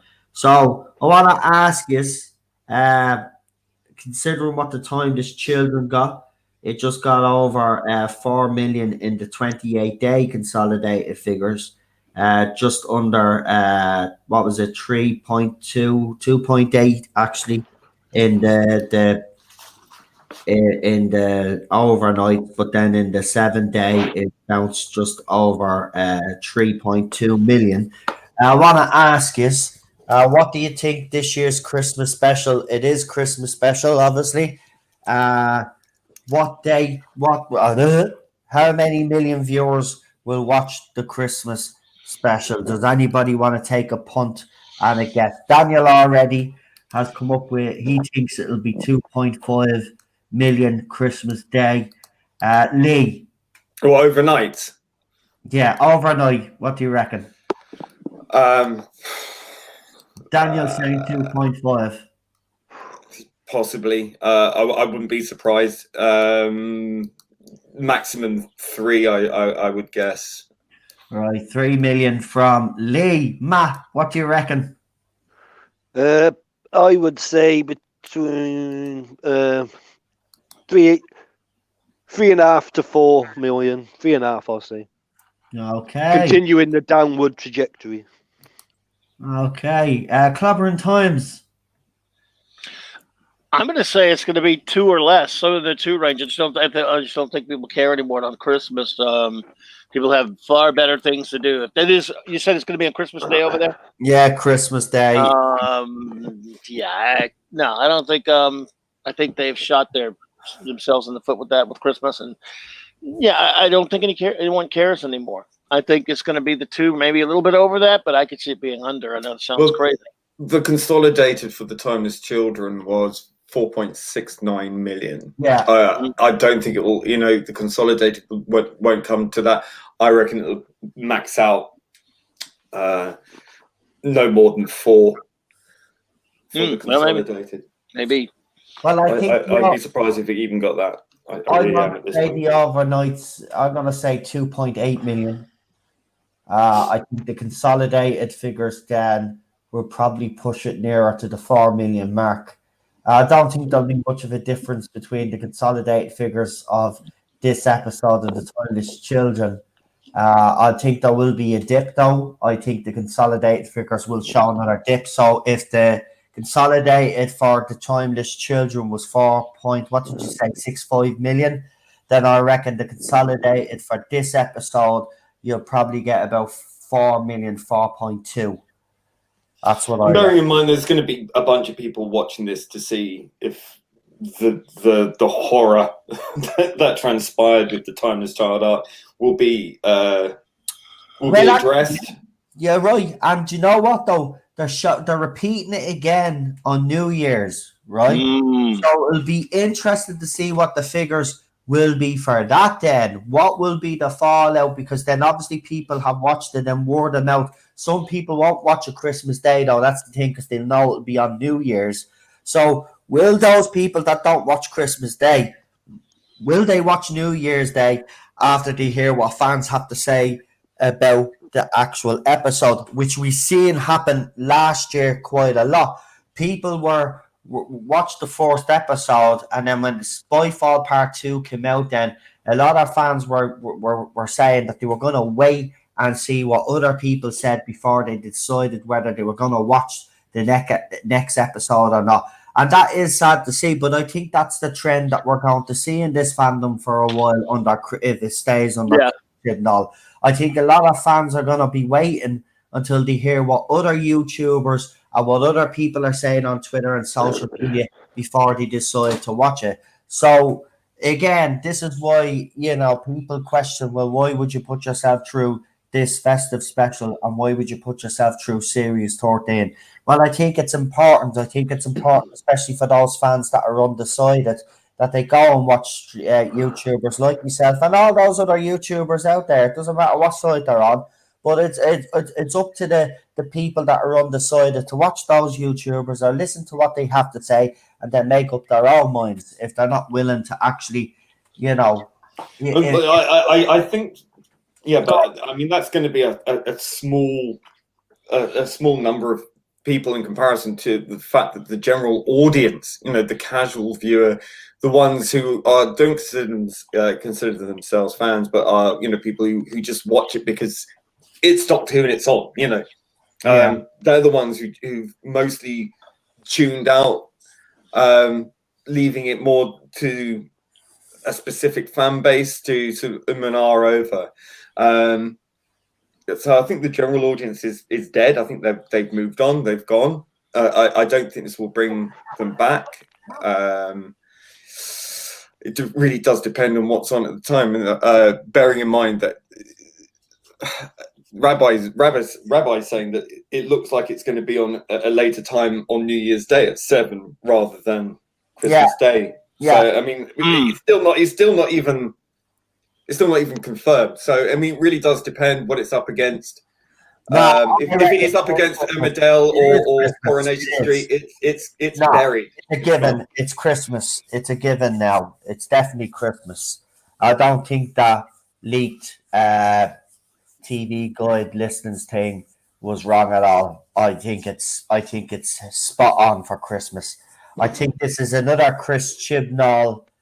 I think this is another Chris Chibnall, not concession as such, but this is Chris Chibnall because the New Year special was the lowest rated. He's decided to put it on Christmas because even if it does badly, it won't do. It is Christmas Day. I think people are forgetting that as well, that we're actually in a pandemic, so there will be a lot more people sitting at home. Now, it depends whether if it's on at 5:25, like the indications, what's on the other channels at that time.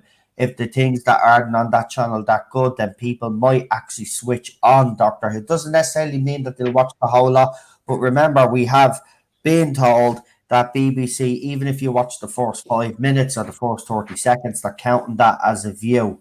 So we don't know who truly is, how many people are actually watching until start to the end. That's the thing about it, but they'll count whatever rating. And apparently if the new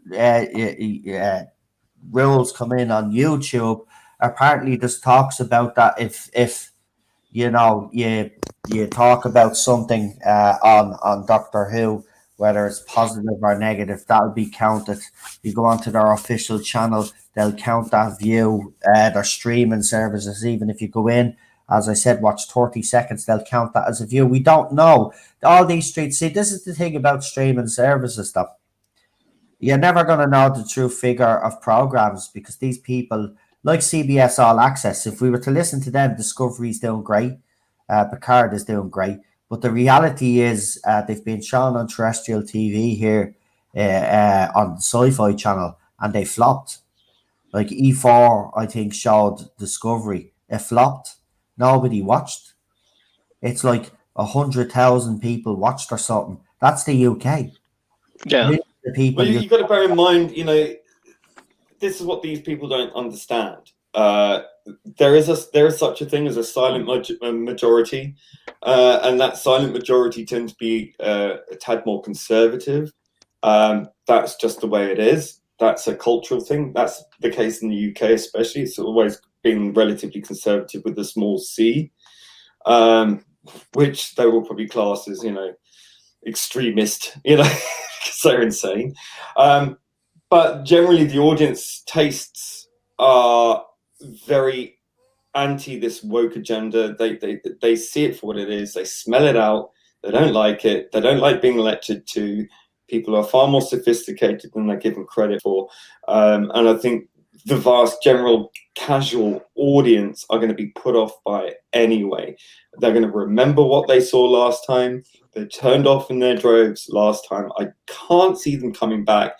Whilst nothing has changed, I just don't see it happening. I noticed something though about the timeless children thing that they showed. Have you noticed that the other side haven't been really bragging about it like they'd normally do if it was successful? You know the way they always brag about how successful they are. Well, we know it was. Well, I mean, we don't know that that itself particularly was trending. We know that Doctor Who Day was trending. I think it did trend a little bit.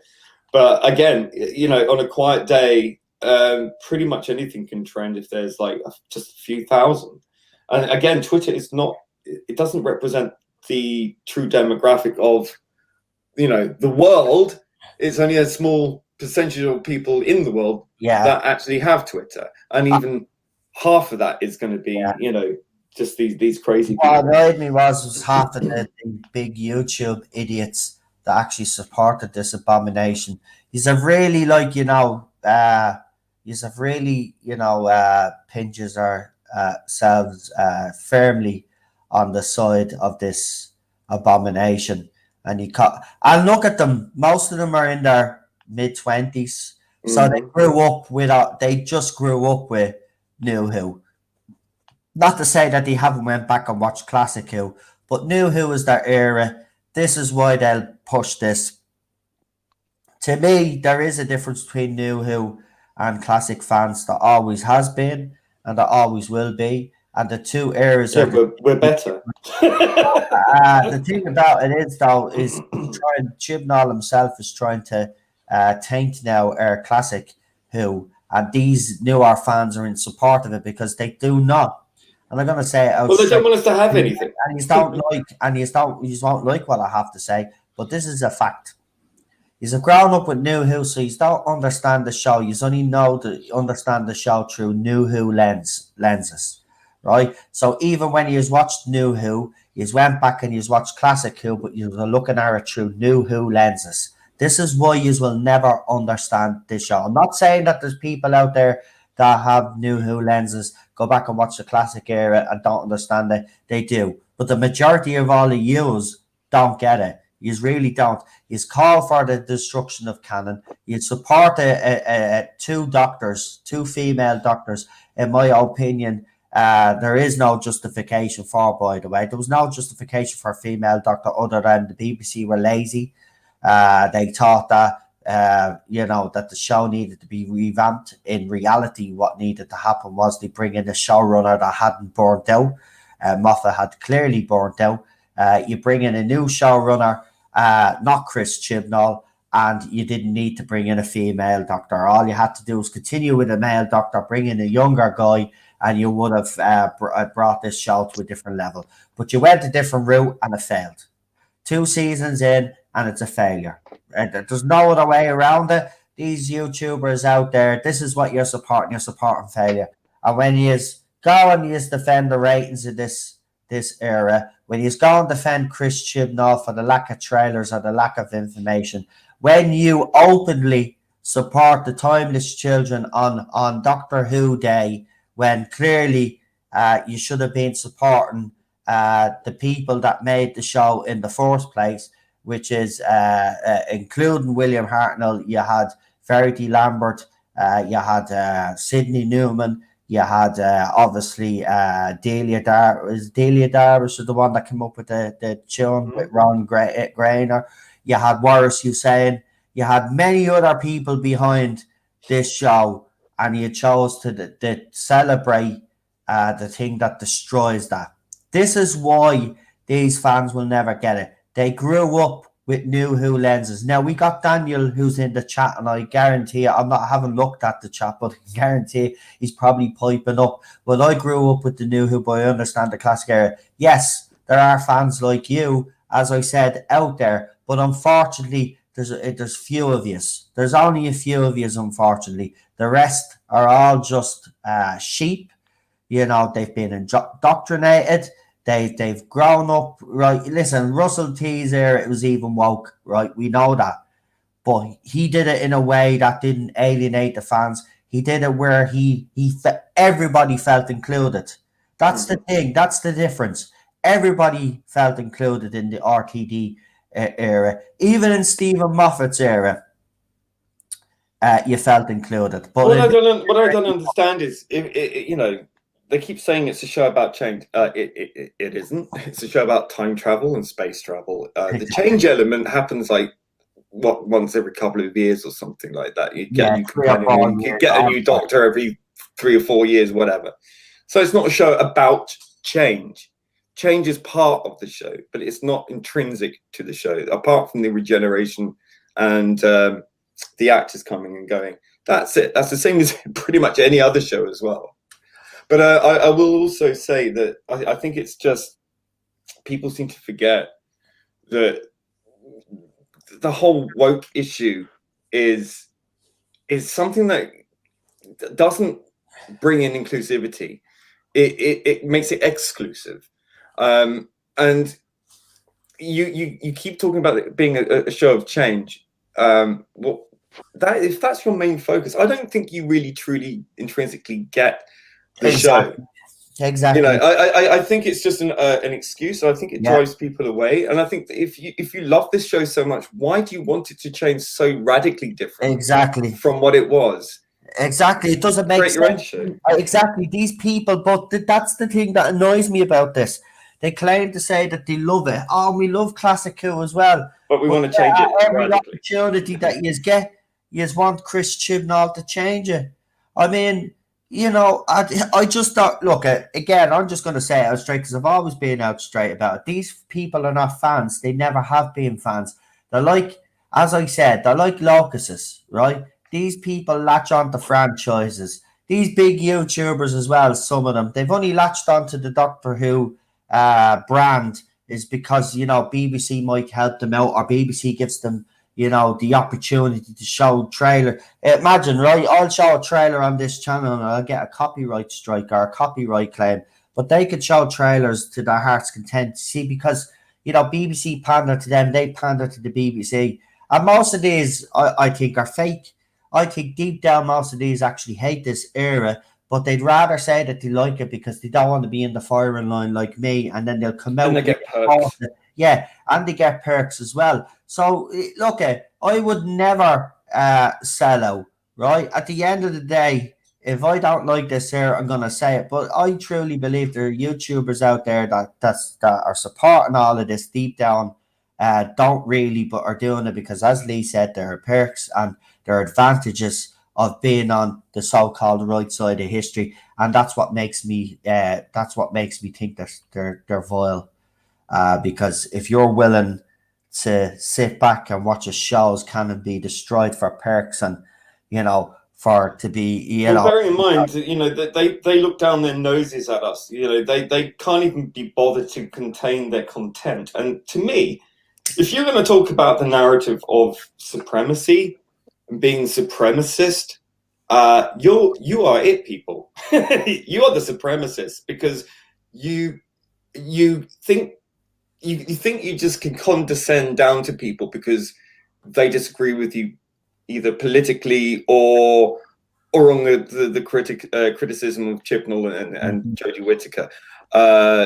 You don't seem to understand that there are people who simply have been raised differently to you, you know, who aren't as conformist as you. Sorry, that's just the way it is. People are an ocean apart on many issues, but it doesn't mean they're less human than you are. All right, you dehumanize people, you make them out to be these truly awful, evil people for simply holding a different point of view to you. Yeah. I think that is bigotry.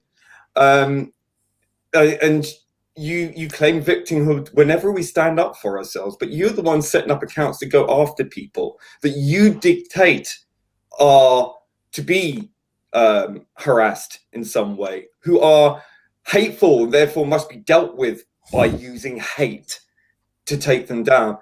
I find that deeply worrying, that you feel that you have some sort of moral compass that points you in that direction. I think there's something deeply, deeply wrong with you in order to justify that kind of action. And when someone does something back to you to counter what you're trying to do to them, you treat them with even more contempt. You send people on to go after them, to mock them, to ridicule them, to bully them. And then if someone says anything back to you, oh, I'm being bullied, I'm being, you know, harassed. No, you start this, you know, and it's incumbent upon people who are under siege to be able to defend themselves, and rightfully so. But you can't keep justifying this.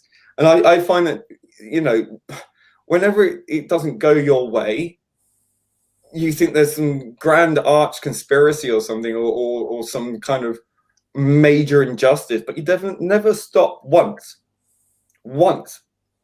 to look at what you're actually doing, and the way you're behaving, and it is authoritarian. You're being tyrannical. You're being bigoted because you're intolerant of what you perceive to be intolerance. It's not intolerance, it's critical faculty, right? People have a different opinion, and that's fine. You're allowed to have yours, we are allowed to have ours. But for some reason, you seem to think that you are the arbiter to choose what opinion is valid and which isn't, and that if someone disagrees with you, they're fundamentally a bad or evil person.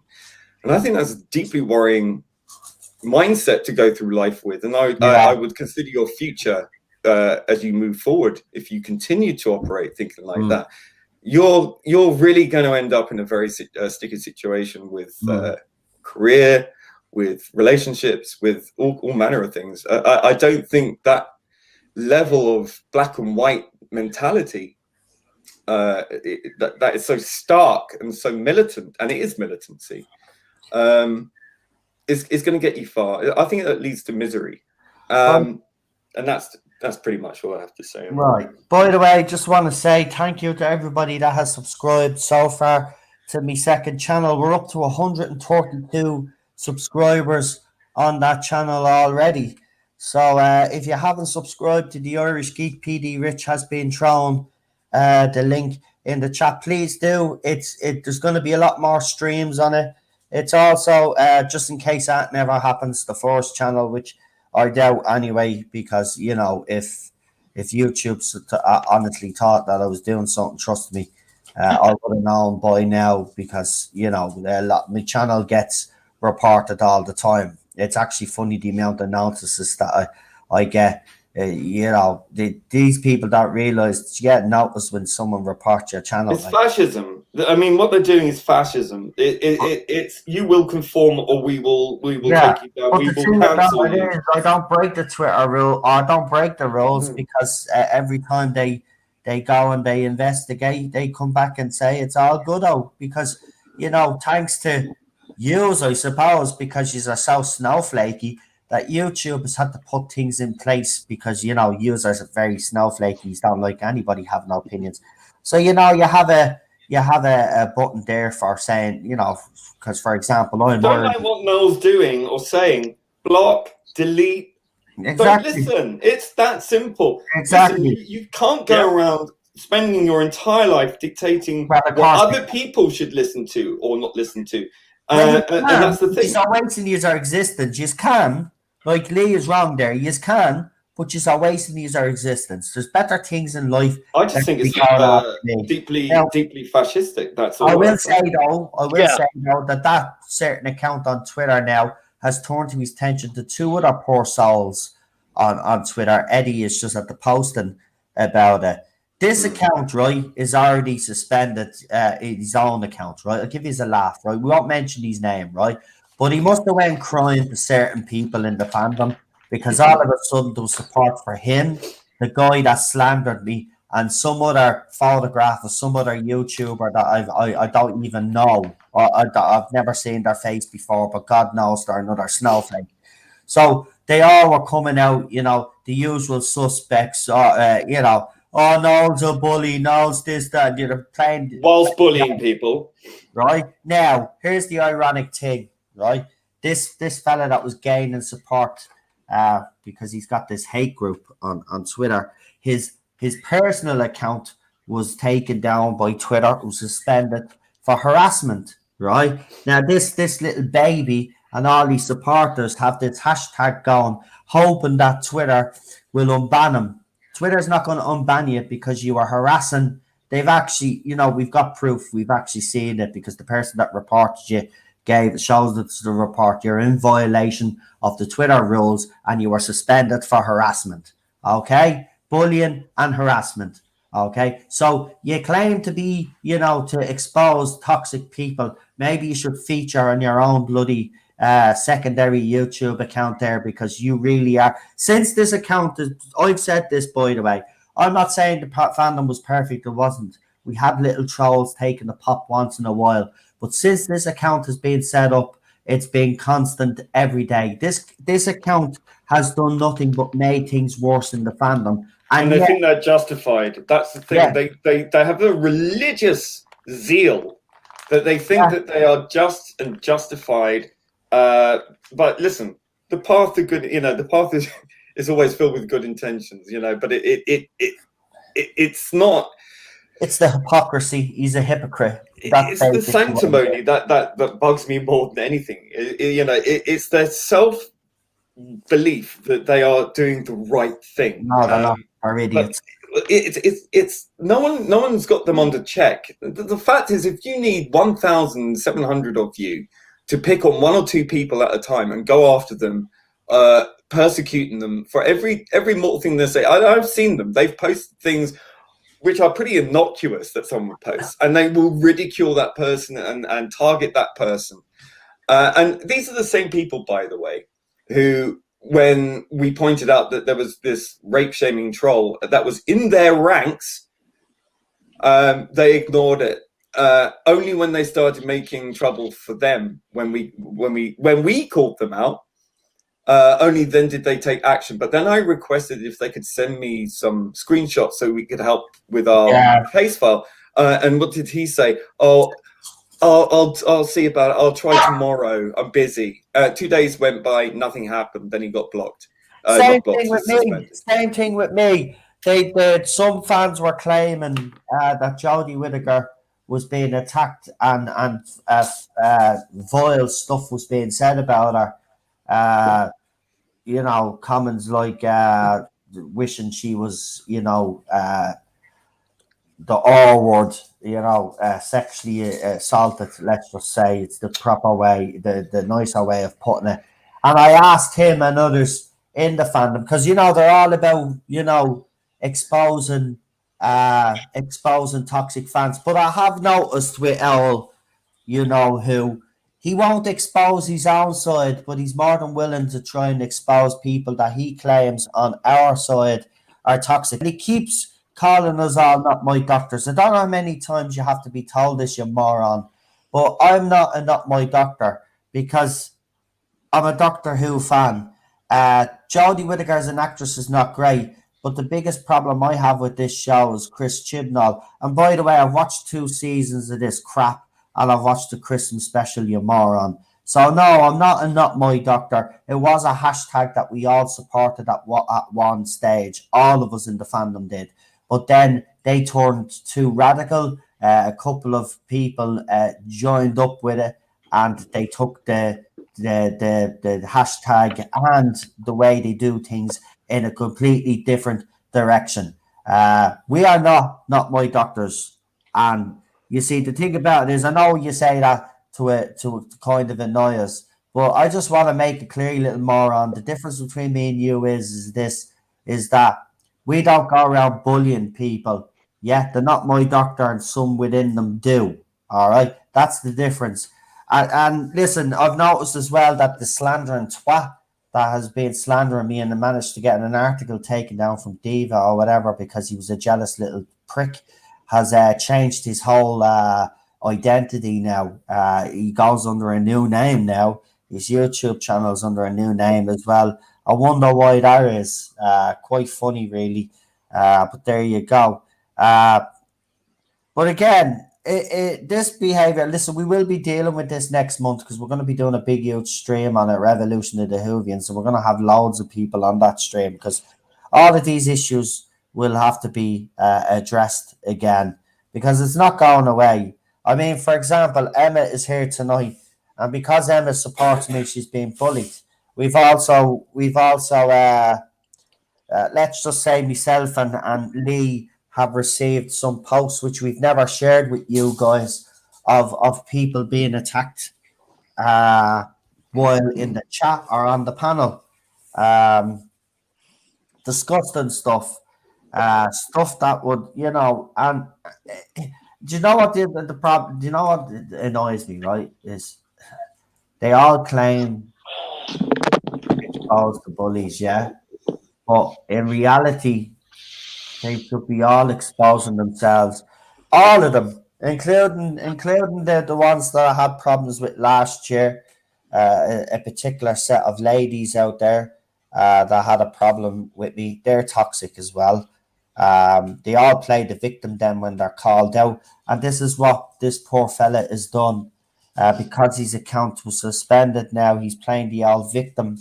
He's crying like a little baby, and he's posting. In my opinion, I haven't posted them up, but well, I haven't put them up on Twitter. They're up on Facebook because he's on Facebook and put them publicly for everybody to see.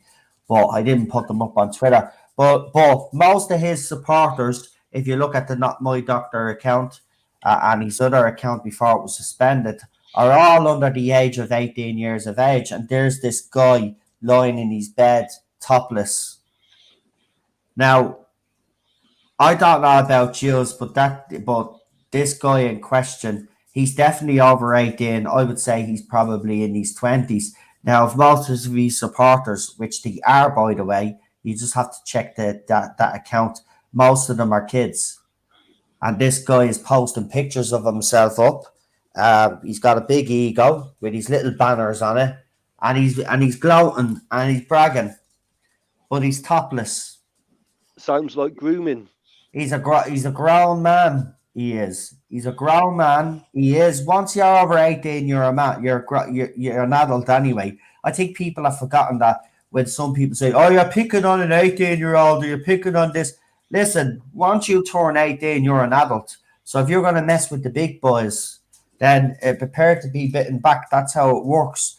You know, if you're 18, you want to act like a man, right? Well, then if you come after someone, they're gonna come after you. That's the way it goes. You can't play cry and say, "Well, I'm only blah blah blah years of age."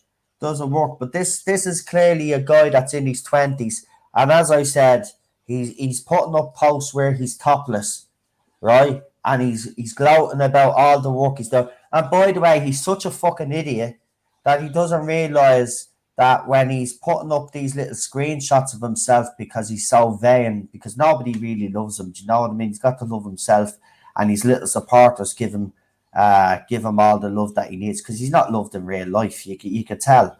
But see, the thing about it is, this poor chap is just screaming out for attention. But now he's condoning doxing of people. He's supporting a group on Facebook which actually is doxing other members of other groups out there that they don't like. So because he hasn't been able to get his way on Twitter, he's cried off now to Facebook. But don't be worrying, Tom, because you're not going to have it easy on Facebook either if you think you can just move on to one platform to the other because you've been suspended from one. You clearly won't be. And by the way, you know, you keep supporting all of these people. I'll keep exposing you on Twitter and on Facebook like I've been doing. And I will be providing all the photographic evidence that I have of all the stuff to the Not My Fandom or that account that exposes you. Because at the end of the day, they need all the help that they can get in exposing you. You're a vile creature.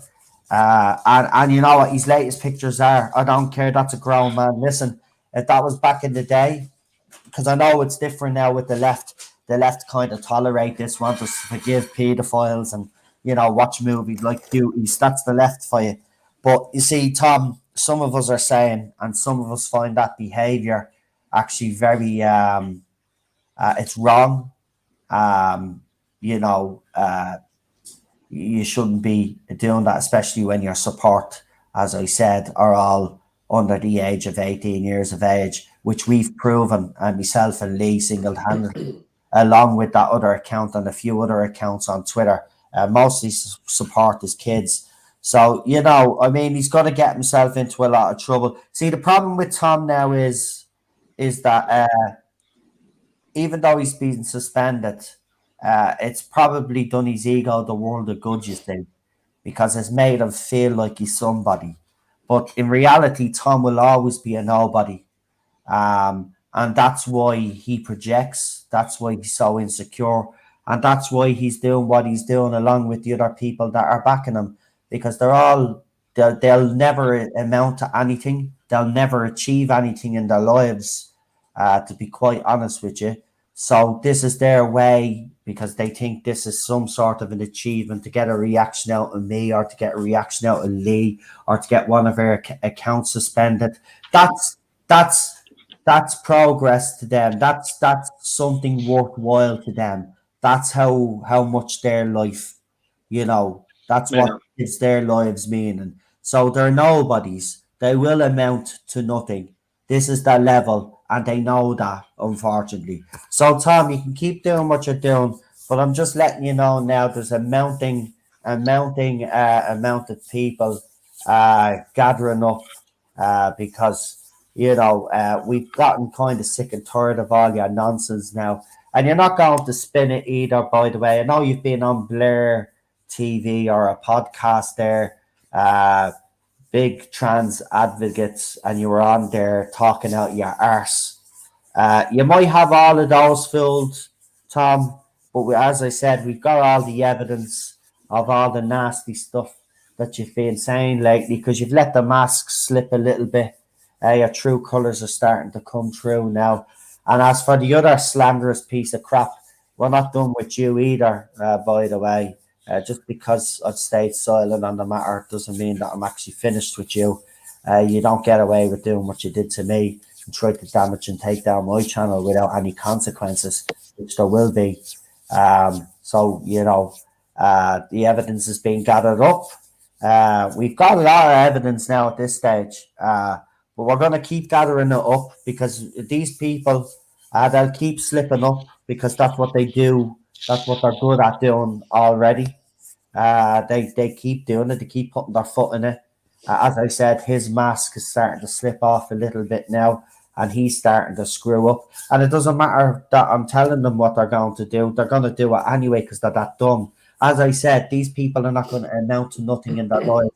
This is the level. This is their greatest achievement coming after me or coming after Lee or coming after Rabbi. That'll be their greatest achievement. And victory to them is having their channels taken down or their Twitter accounts taken down. For us, we've got a different requirements to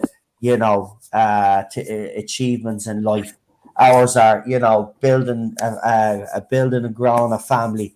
Going out there working for a living. Being successful at what we do. They're the levels that we have.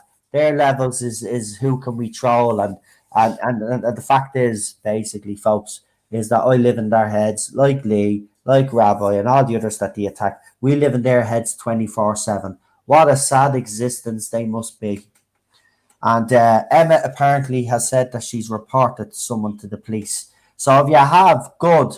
And if you've got evidence, even better. Give them the evidence. This man has to be stopped. By the way, he is in breach. Some smart arses out there are saying he's not in breach. Listen, if he's suspended on his original account and he's using another account to spam, which he's doing, by the way, and to screenshot and to incite others to bully, he is in breach. Okay? He's already harassed people and being in breach of harassment. That account is an harassment and hate group. You just see it, right? Read the header, right? Because people have been bringing this up lately. Read the header of his actual account, right? It says to expose the toxic elements of the fandom. Then go and check out his posts and tell me what is toxic about them. He might put one or two, right, a week. You might get one or two toxic ones a week, and they are who we call the not my doctors. They're the real proper, and even Lee will agree. There are 1-2 posts that he does throw up, and they are from the real proper not my doctor side. But the majority of them would be like, for example, say BBC put up a picture of Jodie Whittaker with her companions, and someone would say, oh, well, I don't like Jodie and her companions, right? And then he'll screenshot that tweet, or he claims see, this is how he thinks he's getting away with it as well. He says that he claims that send me your screenshots. See, a lot of fake YouTubers do that as well, especially the UFO ones. They claim that they got these videos or these images sent to them by someone. That's their way of getting around with, if they got caught out.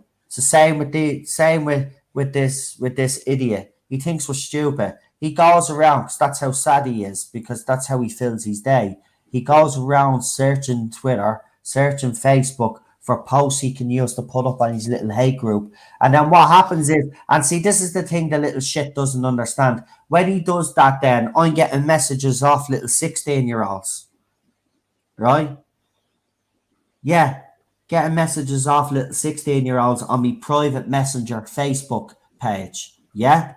Rabbi, also, I alerted him as well. Some young girl looking for him in a Facebook group, and then I screenshot the thing and I called her out. I says, well, why is your friend texting me asking me if I'm the Irish guy from the Tartar Zone, and now you're asking after me friend Rabbi, right? But this is all down to this little shit, Tom, because he's on Facebook now storing it up, so they're coming onto me Facebook page now. They're coming onto me Facebook page now. So this is why this guy needs to be stopped. This is why this guy actually should be permanently banned. He fits into the category of troll. It's as simple as that. And I have to be honest, Twitter needs Twitter for look. You see it in the football fandom, right?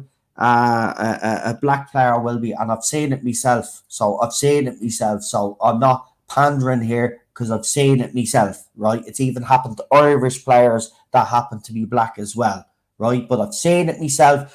Black footballers on the team, their team will lose, and you'll have so-called supporters calling them the N-word, coming out with the most vile racist abuse you can come out with.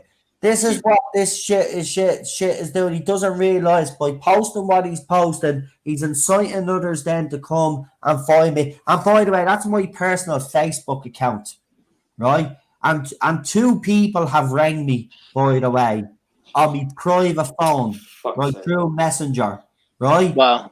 And this has got to do with this guy because he's on Facebook now doing the same thing. This is why it's important. This is why I cannot understand it. That account has been reported so many times. There's even been valid reports on certain tweets that he's put out there that border on what is against Twitter's rules. And what have they done? They've suspended his personal account, but the account that's doing all the damage, the one now that's moved over onto Facebook as well, is causing all the problems in this fandom. So this is what's happening to me. I'm getting private phone calls off kids, right? And the funny thing is that the person that tried to get in contact with Rabbi, I find out if Rabbi was in this group. When I went in and I checked their page, I went into one of their threads, and I so happened to see the name of the person that sent me a message to ask me if I was that Irish guy that was on YouTube. And he looks like a little 16-year-old. He could be even younger, right? So we've got these kids, and this never happened to me before, Tom, right? So before you start saying, well, how do you know it's me? It is you, because it's never happened before. Even with all the level of shit that I've been getting off other YouTubers out there, none of these kids would come anywhere near me. You're the one that's doing all of this, right? And I'm calling him out. It's simple as that. He's behind all of this. He's inciting all of these young kids. They're trying to bait. This is what it is, man. They're trying to bait us. They hear what Rabbi says on these streams. That's why they've got that young girl to try text Rabbi. I've walked Rabbi out straight now. I've said it to him. I says you need to be very careful now what you're saying on your streams, because this is the type of attention that we're attracting now. And and the thing about it is, see, this is the thing. This is why I don't like the drama, because what you see what happens on my channel, right? Even people that aren't involved get involved, right? Or are dragged into it. It's the same with when Rabbi, and we know Rabbi does his streams, to take the piss out of this, but it's gone too far now. It really is, and it all has to stop. We have to stop antagonize these people as well. I'm not saying that we shouldn't defend ourselves when these people come out and constantly attack us. Yes, do that, but there's a way of doing it. You know what I mean? And I think we need to start behaving a little bit.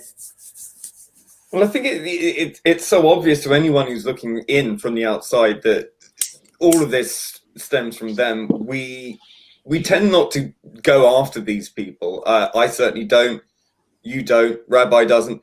They come after us, and then we are constantly on the back foot because we are constantly having to defend our position. Yeah, well, we won't be on the back foot anymore because I'm not taking any crap from him anymore. So let this be a warning to you. If I see any more stuff on Facebook where you're basically inciting others to infiltrate Facebook groups, I will expose you. I'll do the same if you do it on Twitter. The Irish Geek channel will be used mostly to do all that exposing. I've already put up that statement from the account that's helping to combat this toxic person. So support that video if you can. I will throw it up later. I didn't throw it up this morning, so I'll throw it up on Twitter for anybody that hasn't seen it. Support it, share it. You know, as I said, support the second channel as well. If you haven't subscribed, please do, because there'll be a lot more. But this guy's now. We're going to put pressure on this fella now. Simple as that. He's already got one account suspended for harassment. As far as I can see, along with others in the fandom that we've seen on Twitter, his other account is violating Twitter's rules. Twitter just seems to be a bit slow on it. So we just need, I mean, look, we have to put pressure on this guy to let him know that he's not getting away with this anymore, because he has been getting away with it for far too long. And for all you guys out there that support him and all this fake, you know, sympathy and this fake, oh, I'm sorry, no, it's a bully and all of this.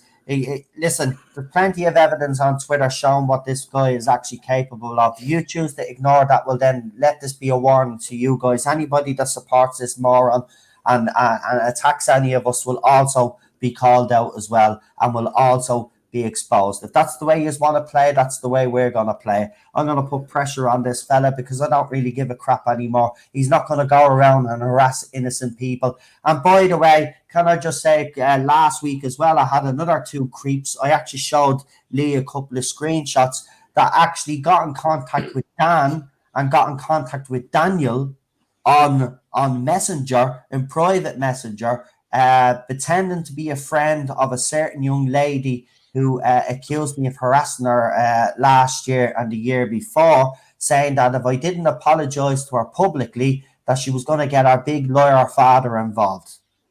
Right? This is the type of shit I'm getting, and this is all down to this dickhead, because none of this was happening until this dickhead came along. Right?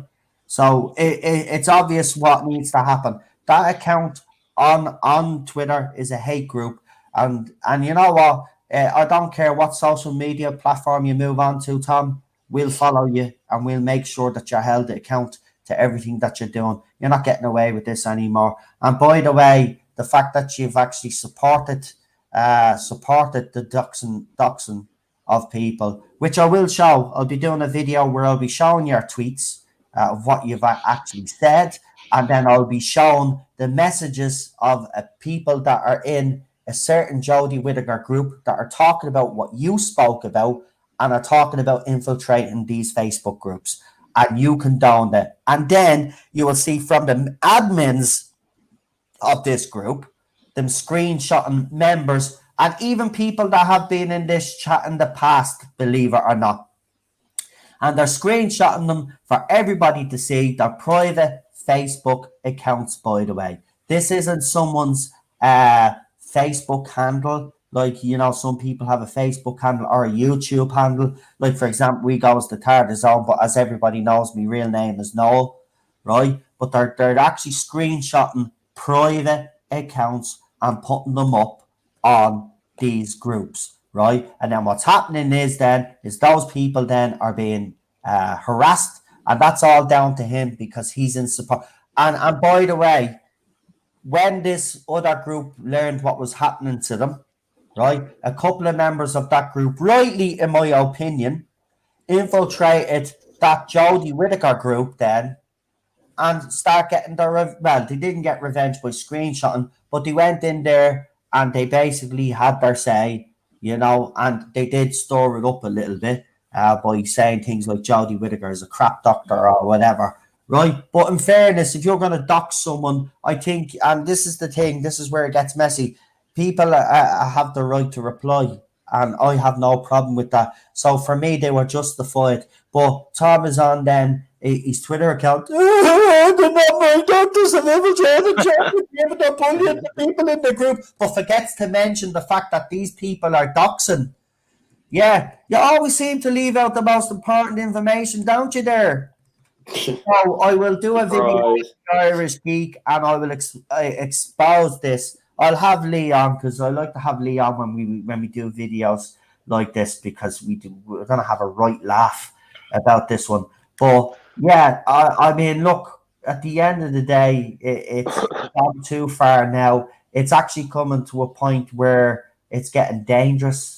Young girls texting Rabbi and young blokes texting me is not very. And by the way, I've showed screenshots on Facebook because this is all happening on Facebook, so people can see what I've actually shown. I haven't even replied to this young lad, and I've told Rabbi basically, if this person has messaged them, that young girl's messaged them privately, not to respond. Do it publicly so people can see, and that's what he did do. Now, I don't know. Well, it's quite clear what they're doing. That they've got this idea in their head that he's and then they're trying to ensnare him and trap him. Exactly, and that's why I told him that he has to be careful. Because Rabbi, let's be honest, Rabbi doesn't normally take this too seriously. He likes to brush it all off and continue, but I don't think he realizes how serious it is now.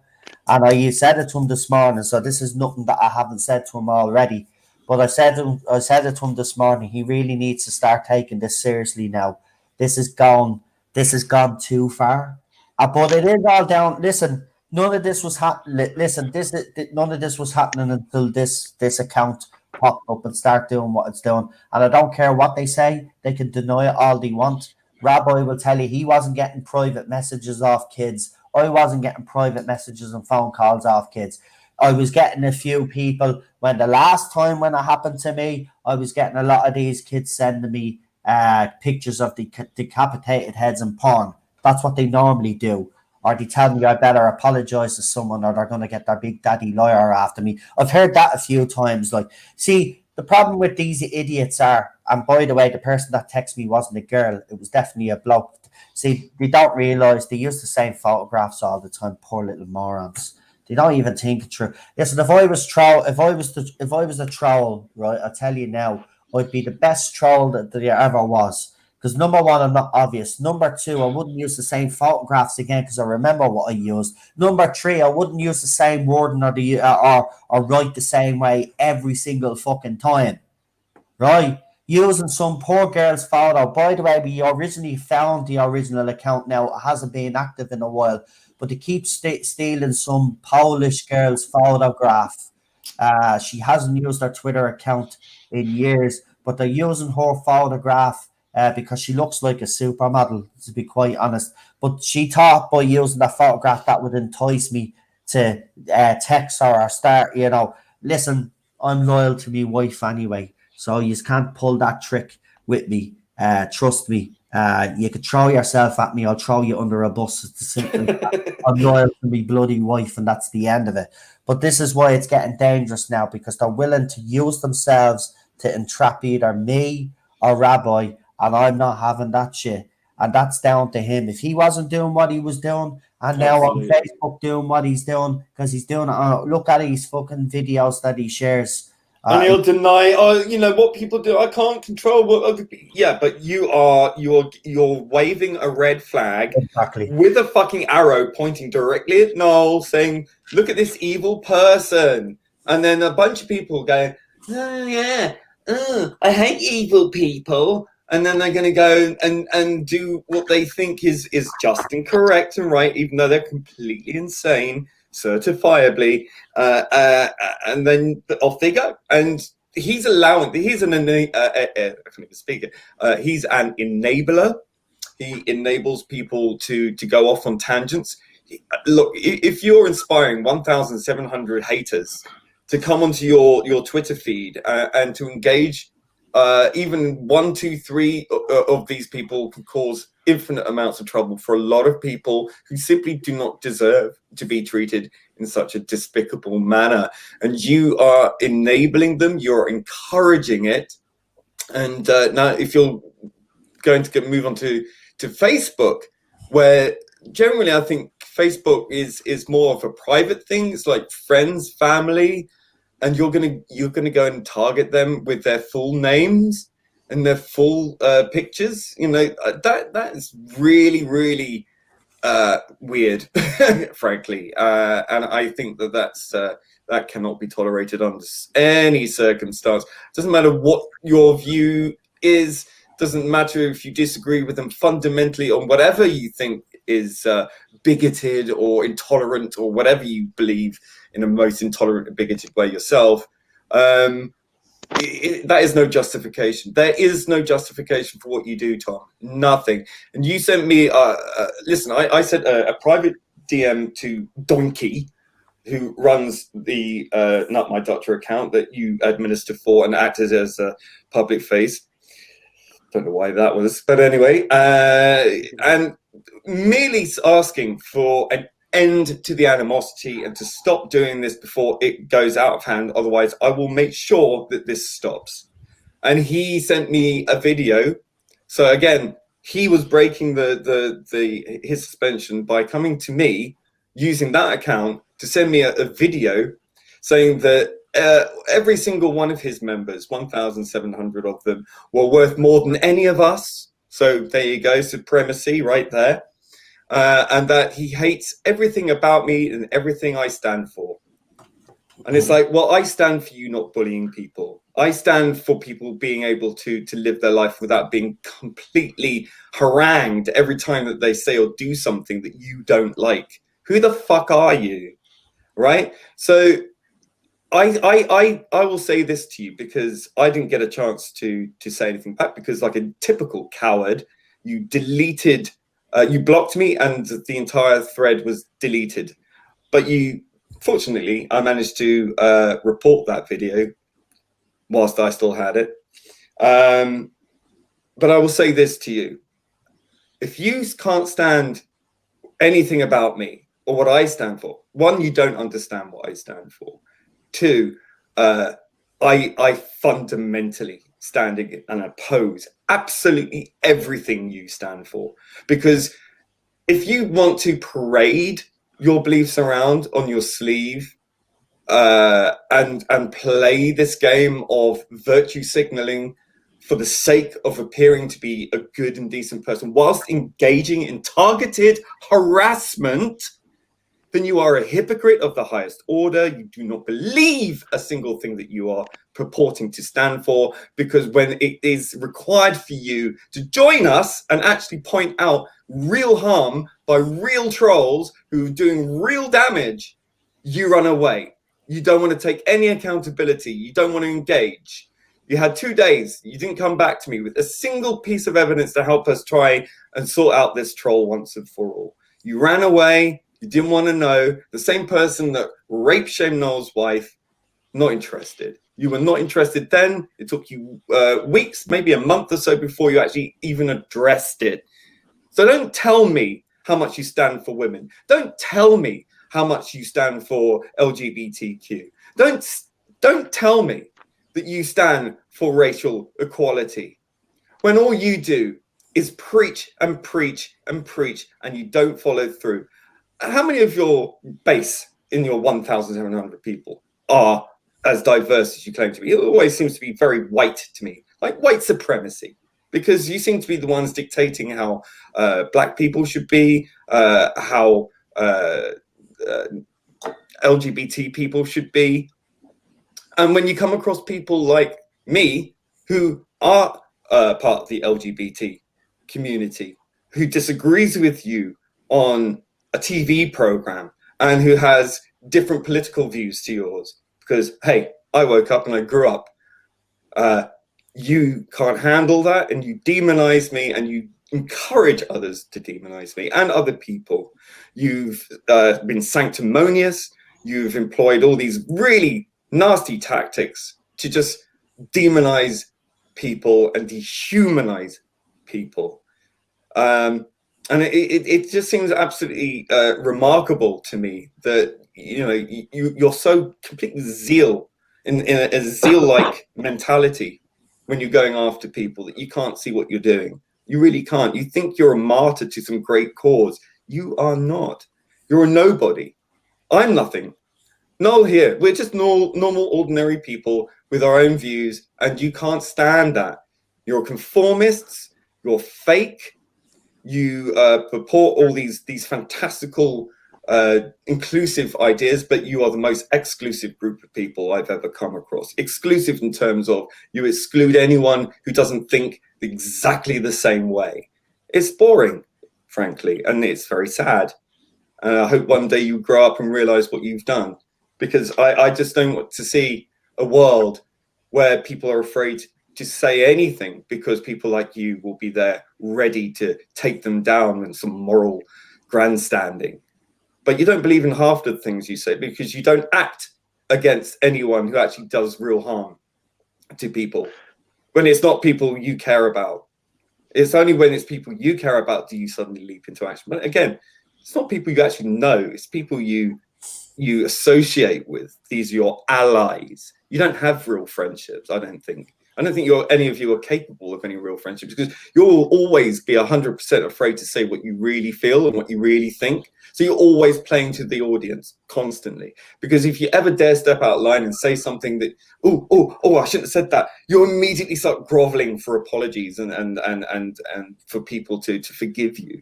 I mean, what kind of life is that where you're constantly on the defensive? Whatever you say is going to be turned over and analyzed. I mean, you're looking over at people's tweets 24/7. What for? To seek out offense? To eradicate racism? To eradicate homophobia, transphobia, the rest of it? You are on a crusade and you're going to fix that? Are you? Are you really? You're going to fix that, and for God's sake.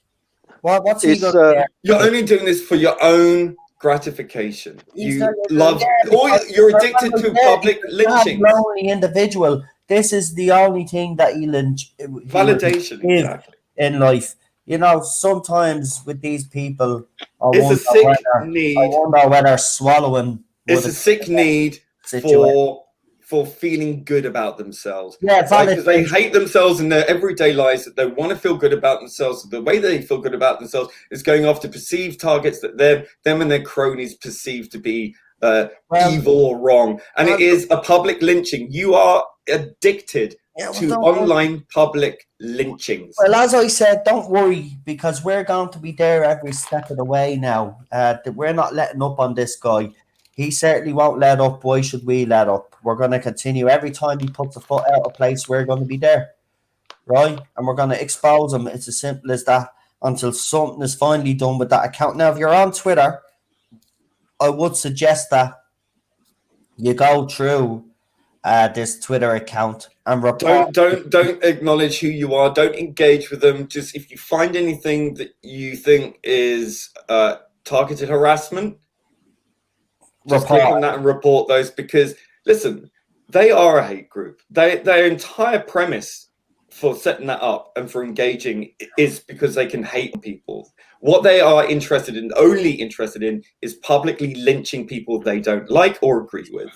There's no other just reason or explanation. YouTube videos as well now. I mean, I'm at this checking there. I'm at the being breezing through. Like, they're going through YouTube videos as well, the Doctor Who ones, the official page, and they're picking out negative comments there, and they're screenshotting them, and they're throwing them up, right?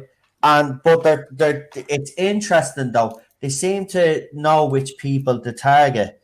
So, they're the people. You never seem to call their own people out because we know there are people that supported this era at first that are not happy with what Chris Chibnall's doing. But the funny thing is, the thing about it is, I'd have no problem with that account, and I've always said this, and Lee would have no problem with this account if this account was balanced, right? If you want to show certain Not My Doctor members out there, I'm all for it. Go ahead. I think it is a good worthy cause. These people should be exposed. But you should also expose your own side, because your own side does engage in this kind of behavior. And Yeah, it's the omission. probably It's worse. the omission Yeah, of exactly. people that they don't touch. No balance. It's like what we say about the news media. No balance, right? So where's your balance? I'd have no problem if you were calling out other people that you even know that you know engage in this, but you won't because you engage in it yourself. Because and how do we know that? It's because Twitter has already suspended one of your accounts. So and it was done, and no matter what, they can get the hashtag. By the way, guys, get it trending all you want. Tom's account is not coming back. We will guarantee that. And Twitter's not going to let him back. We want to have a very good excuse to give them why he can justify harassment and bullying. There is nothing that he's going to be able to say to them that will be able to justify bullying or harassment. So his account is down, right? And the next goal is to have that other account. That's the main account. So what we want you to do is, as Lee has rightly pointed out, though, if there's any tweets that you find are or do look like they're bullying and harassing, please do. Of course, it's very careful not to fake report the account because it never works. It doesn't do any. It does more harm than good. So genuine tweets, have a look for them. Even if you have to spend a few minutes having a look through, trust me, they slip up so often, right? And listen, read the header. Their header contradicts themselves. This is why we keep pointing out to people. They say that they're there to expose the toxic members. I mean, for example, I'll just give you an example, right? So someone threw up a comment about the Dalek animation, right? And Which was universally, well, I mean, it's shit. I mean, that there's no denying it. It was atrocious. End right. of. But of course, they didn't like that, right? So they retweeted someone's By the way, that's against, as far as I know, I'm not 100% sure. Unless it's your own YouTube video, then you can actually put up the screenshots of your own comment section if you want. Obviously, I do ask people before I do that. But I think he's already in breach. I don't think you're allowed to show correspondence like that.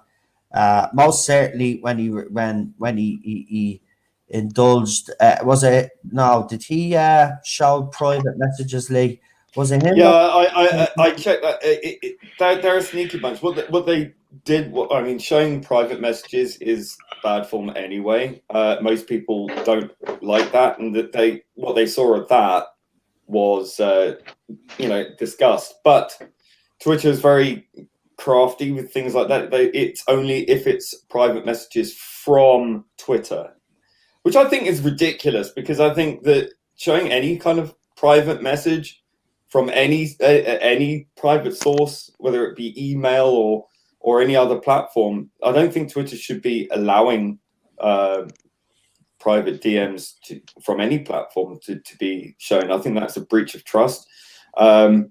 And I think they're engaging or allowing people to engage in that kind of behavior. Right. For example, right, here's the header. Sorry, Lee. So this is what they say, right? They say, bringing you comments from the worst part of the Doctor Who fandom. Please DM me screenshots. I can't go through all of their BS. And then he has the hashtag unbanned Vance. That's not happening, you moron. But anyway, here's an example, right? I won't put it up on the screen. You will obviously, as I said, we'll do a video on this. And it doesn't matter, even if he blocks me, someone will get me the screenshots anyway. He's a moron. He thinks by blocking me, that's going to stop me. Yeah, it's funny they can block us and yet continue to slander us behind our backs. I mean, what a bunch of cowards. And I think that denying us the right of reply really goes to show what a spineless bunch they are, that they can't defend what they do, because if they could, they wouldn't be blocking or banning us. They would be encouraging us to engage in order to show and highlight their Tell me why this is toxic. So you heard the header. This is someone that we know on Twitter. They're called The Who, right? And they wrote in a tweet, "We want a male doctor, RT, if you agree." Right? Now, is there anything toxic in that tweet? No, it's just a normal Doctor Who fan who doesn't like the Doctor being female, has decided to say, well, if you want a male doctor, RT, if you agree. then of course. So, firstly, this shouldn't be on this account because it ain't toxic. So it's not part of what this account claims. But they wrote up nobody retweets with a star on each side. Nobody retweets. So Tom, again, I'll ask you, what's toxic about that? Now I know your header on your tweet isn't toxic, but what is toxic about that is nobody. See, this is what Lee's been talking about. That's just someone with a different opinion. That's not a toxic opinion. See, it is only a toxic opinion if the person that thinks it's toxic doesn't actually allow or want people to have other opinions. Therefore, that makes you A what bigot. does that make him, Lee? A bigot. Exactly. So again, this is the type of thing that I'm talking about, right? Again, so here's one. He tweets Eddie. So Eddie was retweeting one of his tweets, and Eddie said, "See, bullies, it's priceless." Right? So Eddie was talking about something, and apparently not my doctor tried to make it out it was a joke, but Eddie didn't see the funny side of it. And then again, nothing toxic about it. All Eddie wrote was, "See, bullies, it's priceless." Right? Nothing toxic about that. But then again, this account who claims to who expose toxic people, right? Ladies and gentlemen, I bring you the man who doesn't get jokes. Again, Tom, what is toxic about that? He didn't like your joke. Yeah. Why not do? Well, they're not particularly amusing anyway. I mean, they're yeah, funny for all the wrong reasons. It's like you didn't get your joke. You move on. Not everybody is funny. Get over yourself. But again, I'll ask you, what's toxic about that, Tom? Toxic would be if someone said, for example, what you failed to show, what I showed on the video, which made actually Emma a supporter of this channel, is when you were going out all this nonsense about Jodie Whittaker, people saying disgusting, vile things about Jodie, and I asked you for the tweets, but you didn't give them to me. It took someone else that was actually following you to send me those, and then I did my video. Again, those tweets where people were saying, about Jodie Whittaker, you didn't put them up until your hand was forced, because it happened to be from people that support this show that tried to make it out that they were not my doctors but were exposed because, again, they use sock accounts. But again, you don't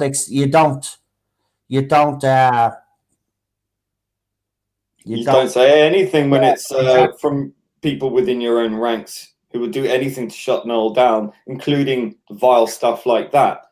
So, because it's against your narrative, you ignore it conveniently. I don't think that old Vance will last very long on Facebook if he starts shaming people, in fact, their friends and family. Well, it is. It's a Maoist struggle session. What he's engaging in is typical communist behavior. Yeah, here's another one. It's Maoist struggle sessions. It's the like tried-tested shaming people. Secret Police. It is. Here's another one. This is brilliant. So on its 57th anniversary of Doctor Who, I bring you the first ever Not My Doctor, a review of The Cave of Skulls published in The Guardian in December 1963. So he's even calling a fan, who happens to be a woman, by the way.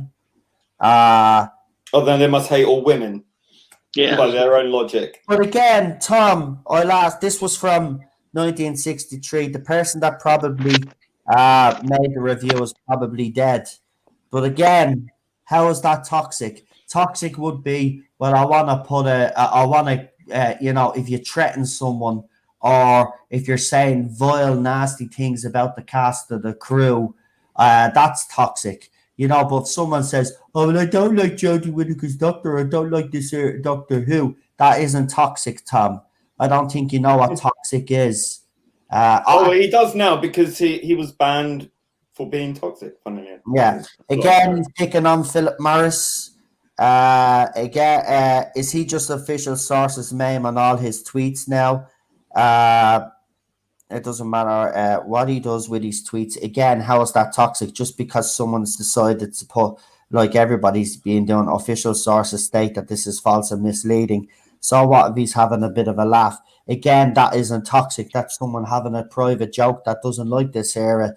But again, that isn't toxic. Toxic to me is what was happening. People actually slagging Ruth's doctor off because of the color of her skin or being a woman, or the people that went after Sasha Doan because of the color of his skin and because the way he played his master. Didn't see you then, Tom, did we? No, you weren't around then, Tom. Yeah, because we were calling people out that time, Tom. That's what we were doing, Tom. You know, even people that were perceived to be on their own side, Tom, we called them out, Tom, because you see, Tom, when we do things, Tom, we do a balance, Tom. You know what I mean? Tom. You know, sometimes, Tom, I wonder whether, you know, swallowing would have been the best option for your parents.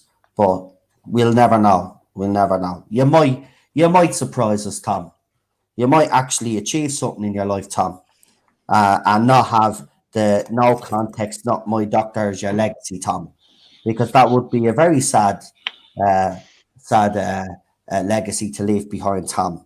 And if that was the only mark that you made on this planet, Tom, well, I would be very, very, very, very disappointed if I were you, Tom. Yeah, Tom. So don't worry, Tom. We're gonna be on you like a rat is on peanut butter. We're going nowhere. Soon as you make a move wrong, mate, we're gonna be there. And don't forget to see more of those videos. There will be plenty of Tom videos on the Irish Geek where we will be exposing this moron. And also, I might surprise you with those photographs as well. You know, the one I would, and supported by a lot of teenagers, young teenagers. I mean, I think it's highly disgusting, to be honest. But the left kind of condone all of that. I mean, do you remember back in the day? You know, even around their brothers and sisters, if you dared come out of the bathroom without a top on, especially you're damn mad give out to you. Look, the left is a bit weird. You know, as I said, the radical left, they condone us, you know, letting pedophiles back into society, you know, forgiving them and stuff like that, watching movies like Cuties and stuff. You know, it's absolutely, listen, his behavior is disgusting. If that was me, could you imagine if I did that? Just think about it that way, though. If I was up on my Facebook story, right, and I was in bed, right, with my t-shirt off, and I'm lying there and I'm making little hand gestures because I've put little bubbles up where I'm talking and gloating like an idiot, right? Could you imagine the backlash? Could you imagine the amount of people wanting me to be cancelled? But yeah, he goes around. And by the way, remember, this guy is supported mostly because me and Lee and Shot, we've put up plenty of screenshots. You just have to go through all of our Twitter accounts and you'll see them. These are all young kids. These are all kids. These are all under the age of 18 years of age. Some of them are even under the age of 16 that support them. Look at all the accounts that follow that account on Twitter. The majority of them are kids. So, I mean, look, this kind of behavior shouldn't be tolerated either. He seems to be kind of, you know, trying to push the boundaries. By the way, this is a guy that clearly doesn't seems to give a crap, but he's already doing a few questionable things. It's only a matter of time before he makes a mistake, and he's already made a mistake. Remember that. And apparently, it's not the first time he's been suspended off Twitter, by the way. So we got to make sure that it's permanent, because he doesn't deserve to be on Twitter. He's the biggest problem that we have in this fandom right now. People say it's me, right? The other side will tell you that I'm the biggest problem, me, Rabbi, Lee, and others like me. We're not the biggest problem in this fandom at all. The biggest problem in the fandom is the side that keeps coming after us all the time and then playing the victim when we pick up for ourselves, which they do a lot. Not right, Tom?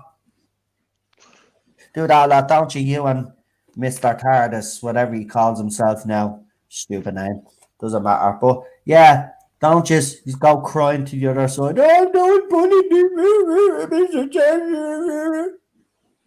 You wouldn't know what bullying is in the face. I was bullied. I know what bullying is, and what I did isn't bullying.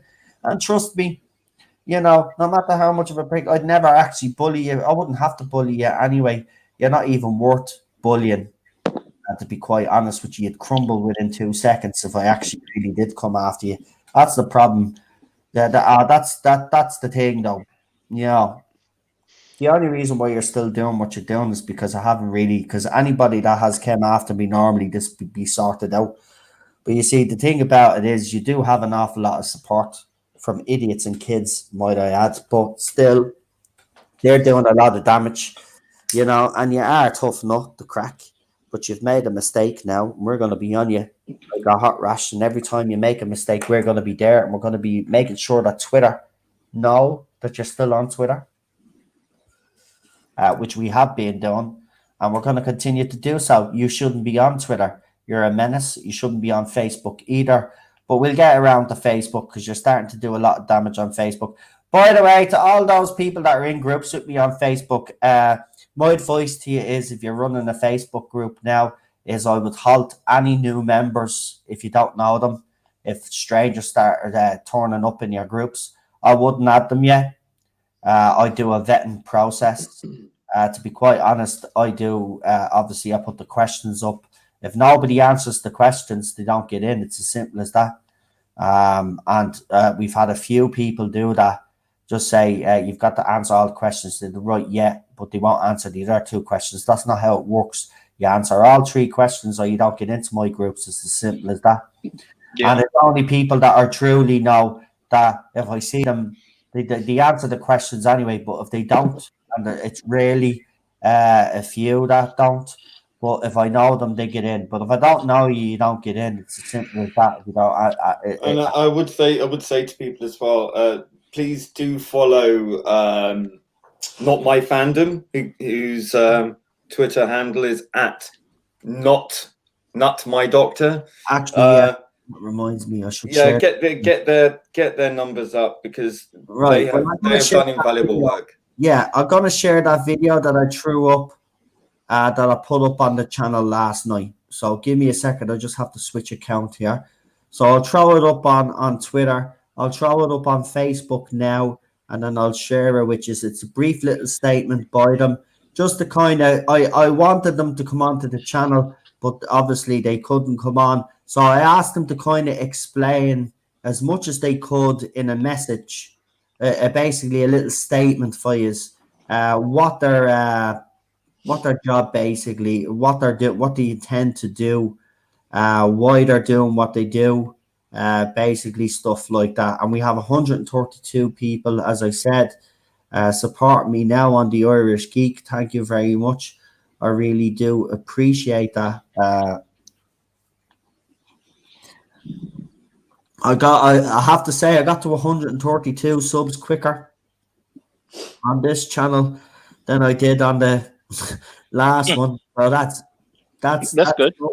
That's good start. I suppose that's a good start. Yeah.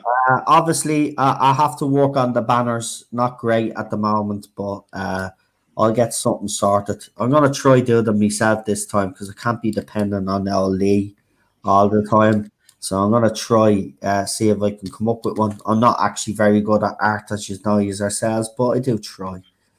But maybe you should run a competition, see if someone can. Well, and see if someone can come up with a new YouTube header and YouTube cover. That'd probably be a good idea, actually. Not going to win anything. No, but your work would feature on the channel. Well, would be the channel header. I mean, if I'd probably be better off doing it myself, to be quite honest with you, and try design something. I mean, it's about time I try and learn. But it'll probably be crap. It'll be nothing like what Lee produces anyway. So, like, there you go. It depends on your capacity for learning. Like, my capacity for learning is gone since I hit me talking. Yeah. Fuck's sake, I think we all get like that. Well, I don't know what it is. If I can do it. Be quiet, you. You're just a freak in nature. I'm older than you as well. Yeah, but you're still a freak. Like, that's true. Right, I've thrown that video up on Twitter. I'm about to throw it up on Facebook. And come on, will you? What's keeping you? Second thing. What is going on? Boomerang it. I don't know what's going on. Right, let's try that again. Why are you messing up on me? It won't let me post this on Facebook. Why not? Oh, there we go.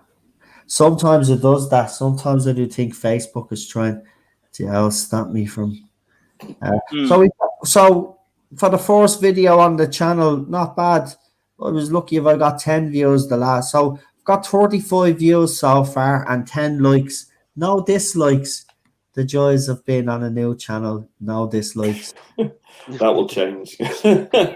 Well, as soon as they find out, well, they know I have the second channel now, don't they?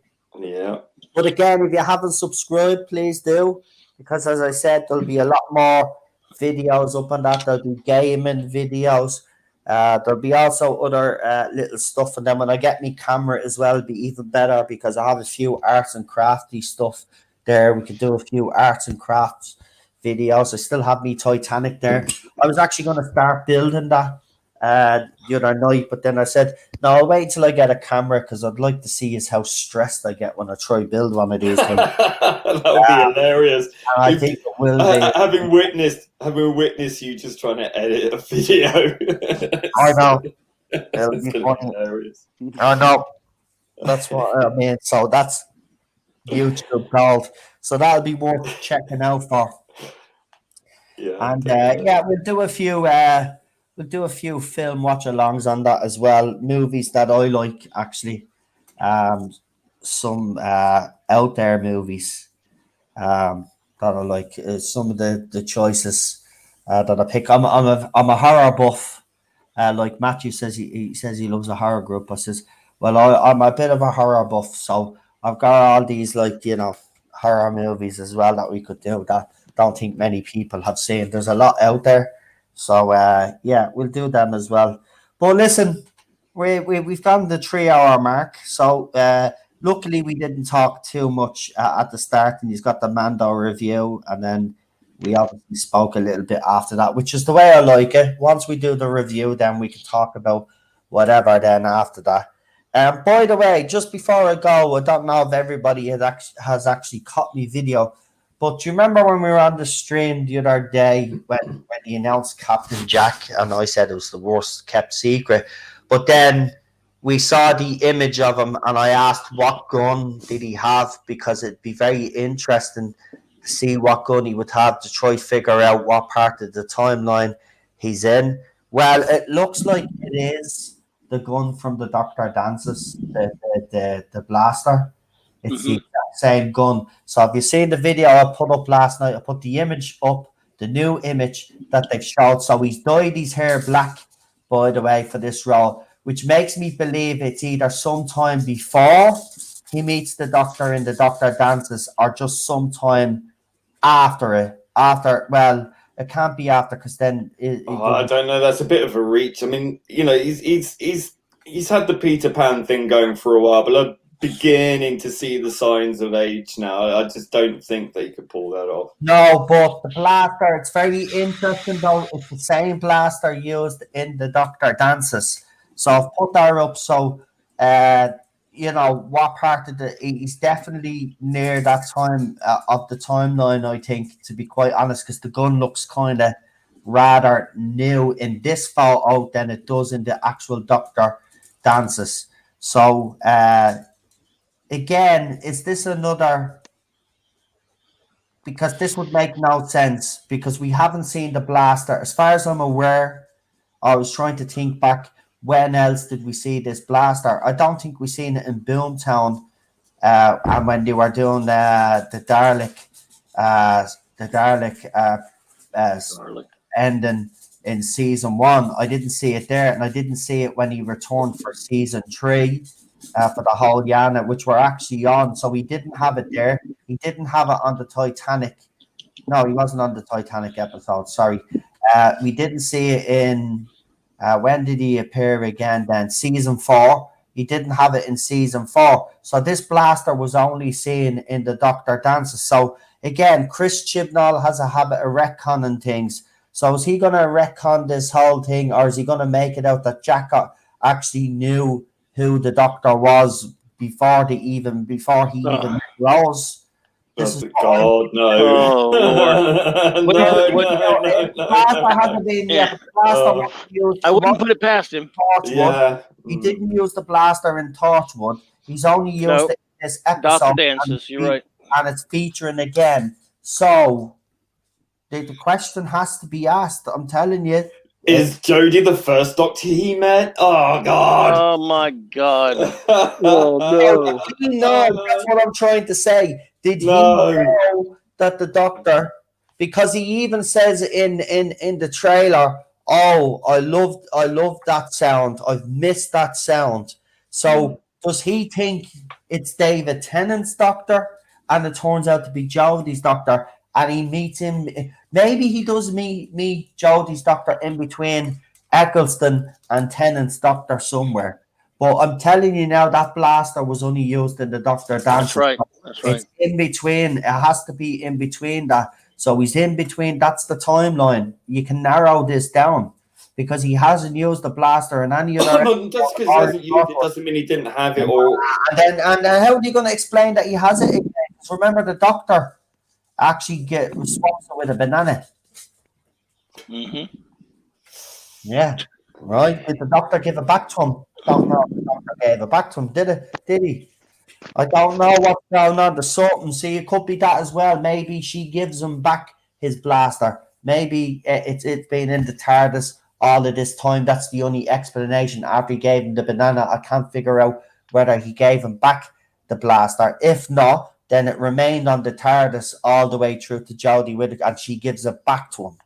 And that would be an explanation. But look, we haven't seen this blaster since the Doctor Dances. And I know, Lee, you are right in a way, right? Even though it hasn't been in it, that doesn't mean, and I get you, but come on, this is Chris Chibnall, and he likes to retcon things. This would be perfect for him to do. Think about it. At this point, I really just don't care anymore. Just like, it's dead. It's dead. Another thing that brings me into a nice little segue before we leave, actually. The whole thing with Captain Jack has died down completely, right? So everybody was right. Well, everybody will be initially excited about this, and then it's like, oh, it's back to normal again. It's like nobody cares. Even I still haven't done my video on it, right? But I even seen Rabbi's video on it, and Rabbi's videos normally do very well when he does stuff like this. But even I've seen on his video and others that have done videos on this, the numbers are down. Nobody and the comments that I hear mostly don't care on Twitter and Facebook is, I just don't care anymore. And even Captain Jack can't save Doctor Who. That's what I mean. That's what I mean. And before, and I love Captain Jack. I know that's what I mean. It's universally loved, and that's proof right there that they've done so much damage. People are aware. They're not stupid. People are aware that this is a cynical ploy to get people to watch, so they can brag. Oh, look, we got the ratings. Hey, look, everything's running along smoothly. I don't think people are. Obviously, season 8. You can pre-order season 8 Blu-ray box set with John Pertwee. But Pete Mitigue, I still can't pronounce his name properly. But he has featured a little trailer to it, like he did for the last one with Ace, which was pretty good. He's done one with Kathy Manning, Return of the Autons. Watch Return of the Autons, starring Kathy Manning and pre-order Katie. Sorry, I keep saying Kathy. Katie Manning. But the thing about it is, because it's a YouTube trailer, I can't obviously play it here, but it is available on YouTube if you want to go and check that out. But lads, if you just want to hang on at the end of this stream, we can play it after the stream, Yeah, and sure. then I'll head off then and do what I have to do. And maybe this weekend we get back into the Blake 7 business again. Yes, it's been long overdue. Yeah, it's been yeah. I kind of did need the break though, because you don't know, because you watch a show like that, you don't want to watch too many episodes over a certain amount of time. You need a bit of a break so you can recharge, and it's starting to heat up now anyway where we are. So I'll be looking forward to it. So we'll do that as well. We do a few little off streams as well. Do you know what we'll do? We'll try get when Jed is around. It's funny, Jed sets up the old Discord server for me and he's never around. But we'll try get a watch along going there on that for people that want to join us after stream. Get a few of yous in, and we'll do a bit of Blake 7. We'll do a couple of movies on that as well. Keep yous busy and entertained, and you can chat away to each other as well. So and if you want to join the Discord server, you need to contact Jed or Lee. Myself. Yeah, but I mean, Lee for now until obviously I'm waiting on the codes, and then obviously then Lee and Jed and myself then will be main moderators on it, and then when I know how to work it properly. That's why I'm leaving it in Jed's hands right now, because he's going to teach me how to use it and stuff. And what you call it. Yeah, so that's the thing. And just a warning for people who are Mac users, you can join the stream on the desktop version. You can't actually stream from a Mac, but you can watch it. You can still watch the stream on the desktop. Exactly.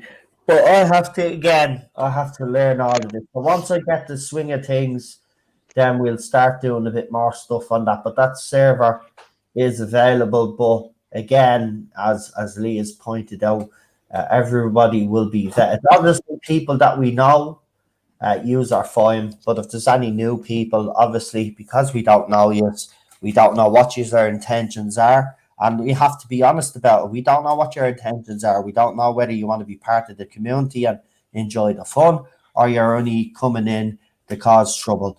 And after what's happened over the last couple of weeks on this channel with people trying to take down my channel, we have to take those precautions.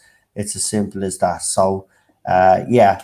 So, listen, again, Captain Jack, interesting. People were originally excited, not excited anymore. We got that season 8 box set coming out, Blu-ray, and also the Web of Fear. So I know some fans are disappointed because it means obviously the missing episode hasn't been found, and they've decided to go ahead with it. I have to be honest, I watched animation for this. Someone sent me animation after BBC official dropped a little trailer for it. And again, the animation, same problem with the animation that we've had with the last few. Cheap and nasty. Yeah, very jarring, right? But then someone sent me a YouTube video. Someone had actually did this whole scene as animation themselves 11 years ago. 11. And the animation is so much better. It's so much lifelike. It's not moving around like, I don't know what it is. It reminds me of early South Park days. The animation is there, but it's not, limited animation. Yeah, it's limited. There's no movement. There's no shadows. There's no not waving his arms around. It looks like one of those. It looks like it's from a video game from like the 1990s or something. Like Filmation from the 70s. But unfortunately, I love. But unfortunately, again, it's another missing episode. So they're animating it and they want to get that box set out. Why is there such a rush to get all of these out? Well, it's quite simple. Look at what's being announced. Web of Fear, season 8 box set. John Pertwee. Some people actually corrected me on YouTube and gave me a bit. Listen, I'm only saying what I'm only reporting what the magazine say. I know what Pertwee's era is, but this is the way they do it in the Blu-rays, and that's the way they've always done it. So I don't know what the problem is. But there you go. People just moan about Anton at this bleeding stage. But anyway, Pertwee, we got Web of Fear, right? They're pushing Classic Who everywhere now. It's like Must be the only thing selling. nothing is selling on the other. So Imagine that. these fans are not buying the stuff that claim to watch this. Right, you'll get one or two of them that after they've been called, they will put up pictures, but we don't know if they're actually merchandise or they found someone else's picture using as merchandise. These fans, most of these fans are not buying. I'm not saying that there are ardent fans of this era that aren't buying merchandise. Of course they are, because we've seen photographs, but it's not selling as much as the classic stuff. It's not. I mean, even that Dalek animation, I still haven't watched the second part, by the way, because I can't bring myself to watch it yet, because the first part made me and Lee so brain dead. Even Rabbi was there, like, what the hell? Like, this was so bad. I mean, listen, I'm not saying I'm an accomplished writer, but this would be the level of say, the slanderous twat that was slandering me. That's the level of writing that I think he has. That'd be something that he'd write. That's how basic it is. There's no intelligence behind it. This is like something like Chris Chibnall. That's why he loves your man, Chris Chibnall, because a talentless hack like him has a big job, so it gives him hope because he's a talentless hack. And he thinks because one talentless hack has got the job that maybe one day he will get the keys to the big yoke because he's a talentless hack. Because this is what all these people are about. They see all these talentless hacks on Twitter, getting verified and infiltrating all of these big companies, right? And it gives them hope. It does, because it shows them that they don't have to earn anything, right? They can be talentless and they can bully their way to the top, and they can basically, cancel people while they're doing it. So that's why he loves it. That's why he goes around slandering people the way he does it, is because he's inspired by the Chibi. He's a brown-nosing ass kisser. End of. Chibi has given him hope because people like him will never amount to Anton, but Chib has given them hope that, listen, just because you don't have to be an excellent writer, you can have the biggest sci-fi show in the industry. And as I said, he inspires them. So you get a lot of these people will defend them, and they'll defend them until their dying breath. Because at least he's inspiring somebody. Yeah, well, exactly. I mean, look, this season is written by morons, watched by morons, and supported by morons. So it's written by ticks for ticks. You know what I mean? Intelligent fans, even the British public who are intelligent, have walked away from this. Even the American public, who love their woke shit, by the way, even they've turned their backs on Doctor Who season 12. Sure, it got the lowest ratings in. I think it was something like 100,000 or something. Yeah, so I mean, it did bad or 80,000. Yeah, and the startling thing about it was it lost the same percentage of viewers that Doctor Who did in the UK. It was almost identical. Like 56% of the audience or 60% of the audience walked away on both sides of the Atlantic. Yep. And this is, and according to certain people out there, and somehow we're toxic for pointing this out. Oh, by the way, did you know that TV habits have changed, Lee? But even though TV habits have changed, we've taken into account, the ratings are still falling, still using viewers. But apparently, it's because TV habits have changed. That's one of the dumbest arguments that it's funny how TV habits have just changed since she's been on TV. Wasn't changing before, apparently. Yeah, but it doesn't matter. Even if it is, right? They take the rate. This is why we have all these different rating systems, right? They take that into account. What did these morons not realize? They take that into account. Listen, it doesn't matter. People are not watching it. And I went and investigated all the pirate websites, like all of them, just to see if there were links to Series 11, Series 12. and it's dead as a doornail on there. Nobody I mean, wants to share that crap. Who wants to put anybody through 2 seasons? people aren't even prepared to pirate it. I mean, look, people don't want it for free. So Yeah. what can I say? And then they sell it at cut price. Sure, even Sky is trying to flog it there for $4.99 at one stage. I was like, I wouldn't even give a fiver for it. Like, that's how much it was, a fiver. I'd rather go out and buy an expensive €5 bog roll and use that instead to whiten my arse. Actually, with it that actually has meaning. You know, I mean, listen, we normally serious link the thing on the Skybox and leave it there. Sure, it's gone. We got rid of it. There's no way I'd even keep that on my Skybox. I watched Series 11 and 12. I'll never watch them again. Done. No. Done. It's got no rewatchability for me whatsoever. No, I even got rid of the resolution just in case I accidentally went into it. Because that's the thing. You play the first few seconds of that and they'll count that as a rating. So I got rid of them. Because I was tempted to do it to myself again and watch the very first episode of season 11. Because I wanted to see would I... No, for the simple reason is I wanted to see would I still be angry. And then I was going to go to the Timeless Children straight after that and then see how I reacted to that. Actually, that's what I might do on the Irish Geek one time. I might do a reaction video to watching the woman who fell to earth. Oh, God. And then do a live reaction of the Why time. do that to yourself? Because Yeah. number one, okay, it'll be horrific for me, but number two, it'll be good viewing for all you folks. We'll just be Might get crying some with J-bots you. watching. And you don't have to watch it. I'll be watching it with the I sound. know, but I mean, it's still like PTSD, you know. Seriously. Well, look, we're gonna watch the special because I have to find out how this abomination plays out. Do you know what?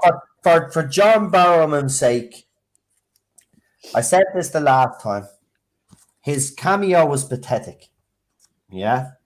And I think that's another reason. And by the way, the only reason why he's being brought back is because BBC's eyes lit up when they seen the ratings go up for that week that he happened to be. Yeah, which only went up a fraction. Yeah. Right. So this is why they've brought him back. Right. But I just hope for his sake that his cameo is so much better than what he got the last time. Because this is a character I do really love in Captain Jack. I love Torchwood. I am a fan. I know Torchwood has its problems, but I just love Captain Jack. John Barrowman in Torchwood is absolutely brilliant, and he's ruthless as well when he has to be. So this is a character that we know, and we kind of think we know his ending when he becomes, or we hope he is the face of Poe, because RTD left us a little snippet there. He could be the face of Poe. So, I mean, look, it's a character I don't want them to ruin, but this blaster, and I know Lee is not taking it seriously with the blaster thing, which is fair enough. It is a bit of an out there theory, but I don't know, man. I'm seriously worried because this is Chris Chibnall, and if he's going to try given that he's destroyed the entire history of the show, right? He's flushed it all down the toilet. Captain Jack is just one more tiny fragment of things to shit all over.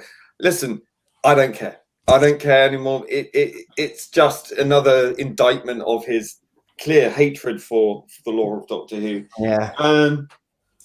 And it will fail. It will fail. Because he's a failure in life, just like his supporters, and this era reflects them all.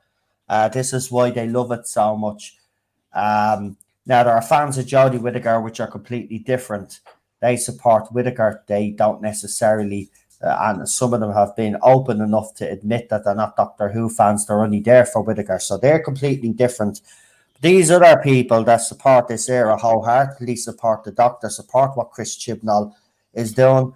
His era, Chris Chibnall himself as a man, reflects them all. They're all failures. Yeah, they fundamentally don't understand the show at They're all. all insecure, exactly. They don't understand the show, and there's a lot of projection. And Chris Chibnall projects a lot, just like his supporters do. So Chris Chibnall is the embodiment, and so is this season or era of Doctor Who is the embodiment of the whole lot of this fandom that support this. A bunch of failures, insecure, and I mean, look at the characters in the show, all bland planks. That's what they are. All bland and planks, no personalities. They've no personalities either. They're all a hive mind. So, this era does truly reflect them. This is why they'll protect it so much. But, their days are numbered because this can't go on. It really can't. Um, and if it does carry on, it mustn't carry on without Chris Chibnall.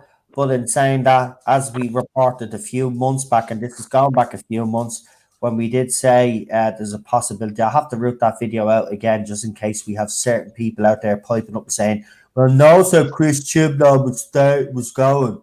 I actually didn't. I said there was a possibility he could go, but I also said there was a possibility he could stay. But I will root that video out because it's there somewhere, that there was a possibility that Jodie Whittaker would be the one that would take the fall, and he would continue because he's a sniveling little snake. If people will remember, that's exactly what I called him. He's a little slithery little snake, because he'll use her as the fall person. That's why I said she should leave. This is why I start bringing up then she should go. He's already thrown her under the bus. Yeah, is. So if he does stay and they get rid of her, I think, and listen, it's a possibility. And the reason why I say this is because obviously BBC, instead of showing the Unearthly Child or 50th anniversary episode or whatever, or the Five Doctors or whatever they normally do, they decided to show the Timeless Child. So with the Timeless Children. So it seems to me that BBC are continuing, and if you look at their social media sites as well, they're continuing the propaganda as well. So if you think about it logically, I would say there's a possibility he's going to continue after Series 13, but not necessarily with Jodie Whittaker, as I reported a few months back as well. But I will dig that video back up because there are certain people still piping up. It's becoming embarrassing now at this stage. As I said, better off just concentrating on your own channel, what's left of it, and just let us get on with what we do here. But again, you always have to see. This is the problem. A lot of these people that accuse me of stuff, including the J-bots or whatever you want to call them, they never watch all my streams. They only listen to parts, or they listen to what people say, but don't come in and actually listen to me streams. I say a lot of things on this channel, a lot of things. I have said for the past few years that Jodie Whittaker was gone. It looked like she was gone. It hasn't happened. That's the way source news happens. But if you're asking me now, and we always speculate on this channel as well, can I see her going past her 3 years? Can I see her being in Series 14? I don't see it personally. I really don't. And I think he will, rather than him leave and lose his job, I think he's, well, as Lee said, he's already thrown her under the bus, but why not throw her under another one? Yeah, it's not going to make any difference, is it? So I don't know. We'll have to see. I'm still waiting to see if we get any more information on the upcoming series, but I'm also trying to see if we can get more information on Chibi's and Jodie Whittaker, see what their status is. But again, as I've always said, all the rumors and speculation that I put out are from sources, so it's not fact. So, and I've always said that, and I think this is what this other person doesn't get either, because he said she's leaving. I never said it was fact though. I said it's rumor and speculation. That's, see, again, these people, it's all propaganda with them. They twist things, they change words slightly to suit their thing. And by the way, you said you'd know if I was coming after you. Listen, you don't have that. You don't have any power in the fandom. You wouldn't be able to go after a blue ass fly. So as I said, stay in your box. You do your videos and I'll do mine, and stop interfering in what I'm doing. And by the way, the fact that you still keep bringing up about this pinned tweet and the news that I put out there is being fake, and that people should listen to you and all that, just shows how jealous you actually. Well, bearing in mind they got their apparent source news completely wrong. Have they forgotten that? They managed to convince the entire Twitter mob that this rumor that they started filming last month was true, I haven't heard a single apology on that. I haven't heard a single retraction. But that was twisted then when I said, because I did say in a video that filming wouldn't be happening anytime soon, and that was on the 27th. Yeah, that's just to distract from the fact that they were 100% wrong. But here's the thing. I followed it up with a stream, I think a couple of days later, because again, as I said, information from sources changes all the time. Yeah. So then I got information to say, and you can check the video out. It's there. I actually threw it up on Twitter to say that Doctor Who was going to be filming in November. And surprise, surprise, guess what happened? Doctor Who started filming in November. Now, you said such a liar, Noel. Such a liar. Yeah, but now, Doctor Who. Now, but see, I don't want to bring this up because I could be harping on about this, but Lee brought it up anyway. But you convinced everybody, or you tried to convince everybody, because a Twitter account out there that never spoke about Doctor Who supported your claims. So you used that, right? Then you brought some other YouTuber on who I won't mention because they've decided to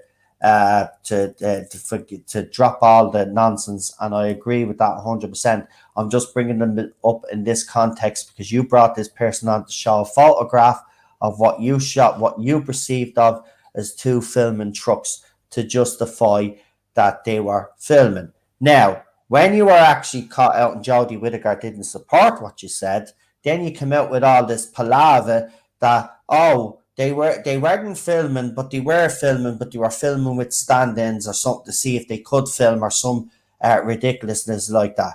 Then another thing you accuse us of sabotaging your channel, but yet you did a stream to say that YouTube was the one that was messing around. Again, no apology for that one, by the way, either, Lee, but there you go. Mm-hmm. But that's the typical thing.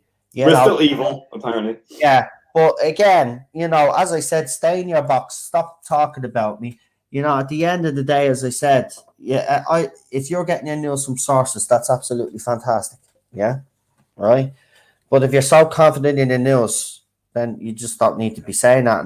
But here's the thing: you're going around as if your news is fact, and that's what I don't like. Your news isn't fact, as I said, unless your source, if indeed you have a source, was sitting in the office with Jodie Whittaker and Chris Chibnall while they were signing their contract extensions, then the news that you got off your source that says that they signed a contract extension is only rumor and speculation. It isn't fact.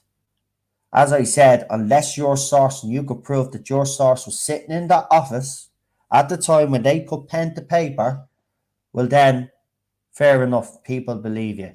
But the thing about it is, it doesn't matter what you say, because it's from source. You say it, it's from your sources. So you're telling us that your sources are saying this is fact.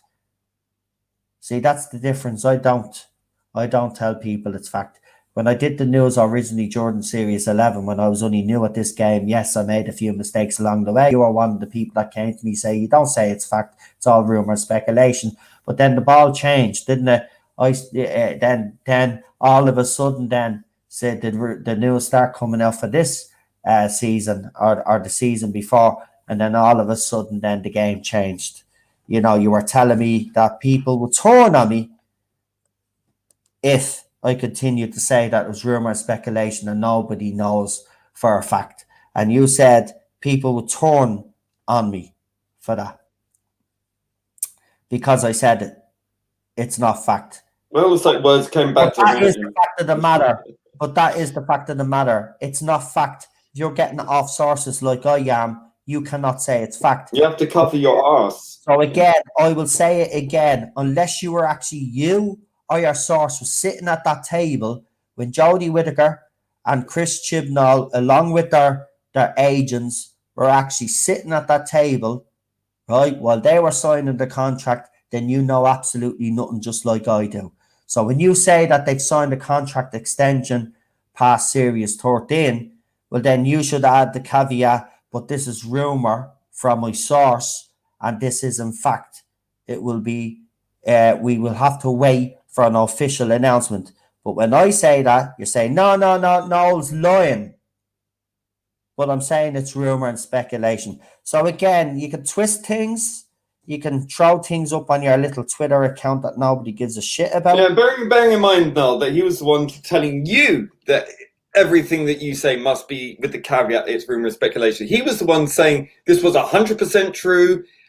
He sang a song. What's this? I was right.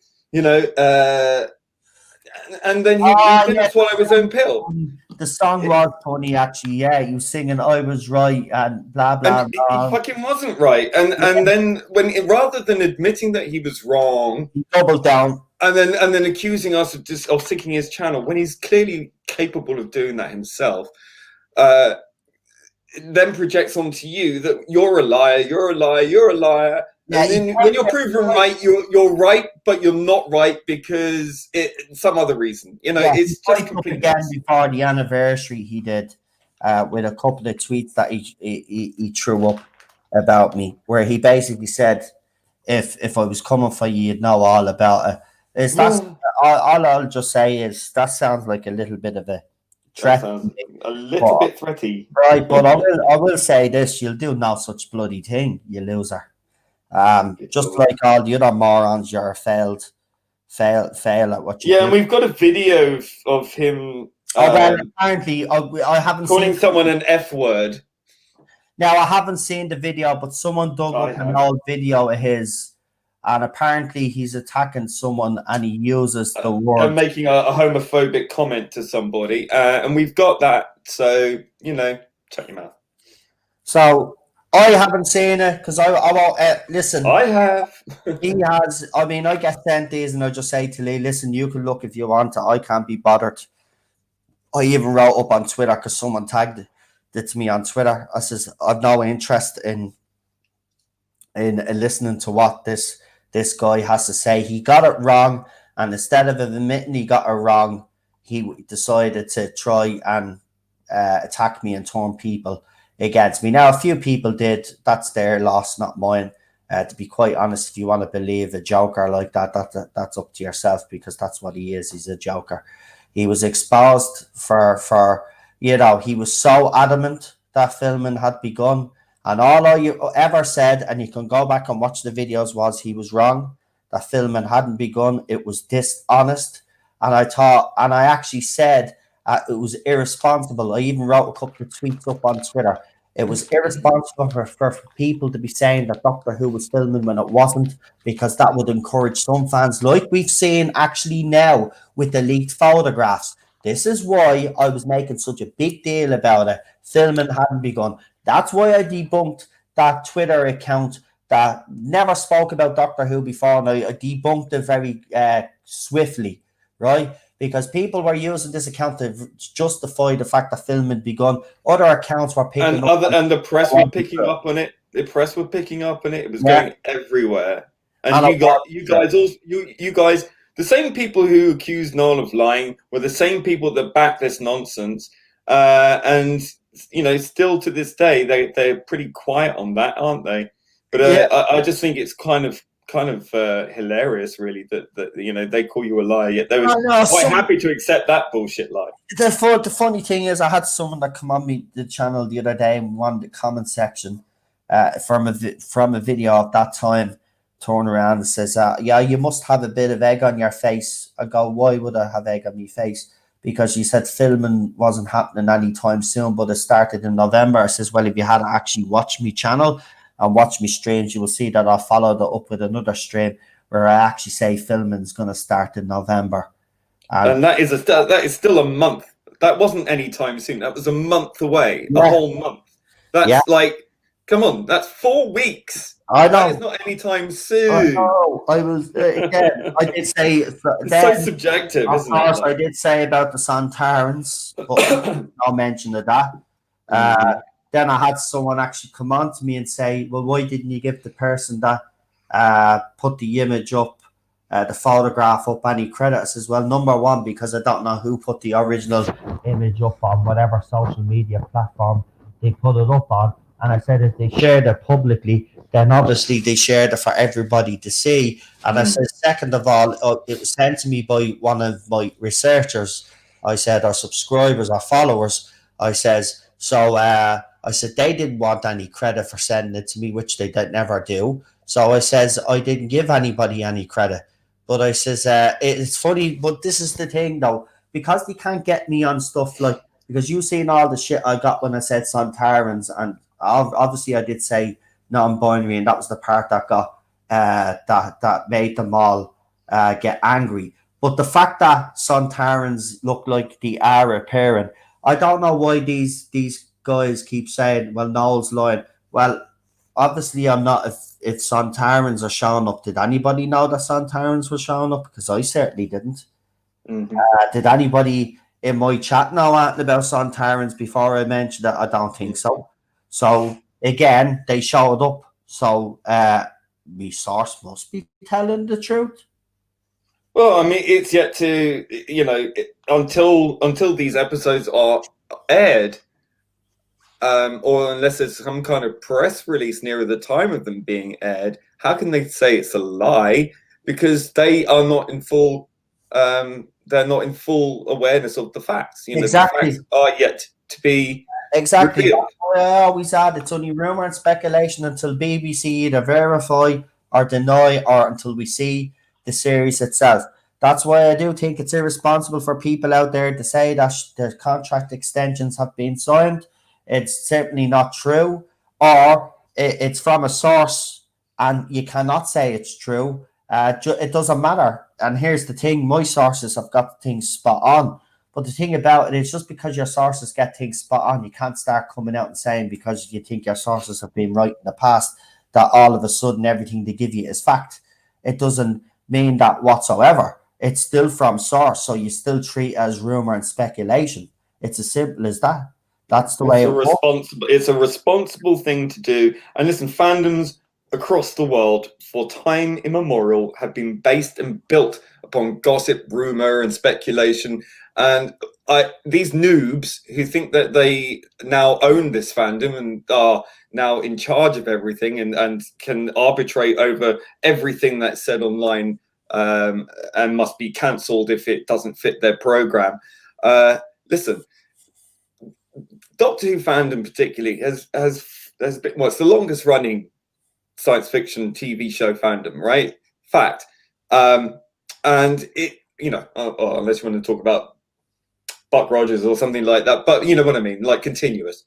So a fandom that's based all these years on rumors and speculation, and people, before the internet had magazines, fanzines that were talking about rumors and speculation. The whole time during the 16-year hiatus, the fandom was in overdrive in that time, looking at poring over every rumor, everything, every speculation, every single thing that came out about the film that eventually turned out to be the Paul McGann film, right? So that whole period of time was basically like this.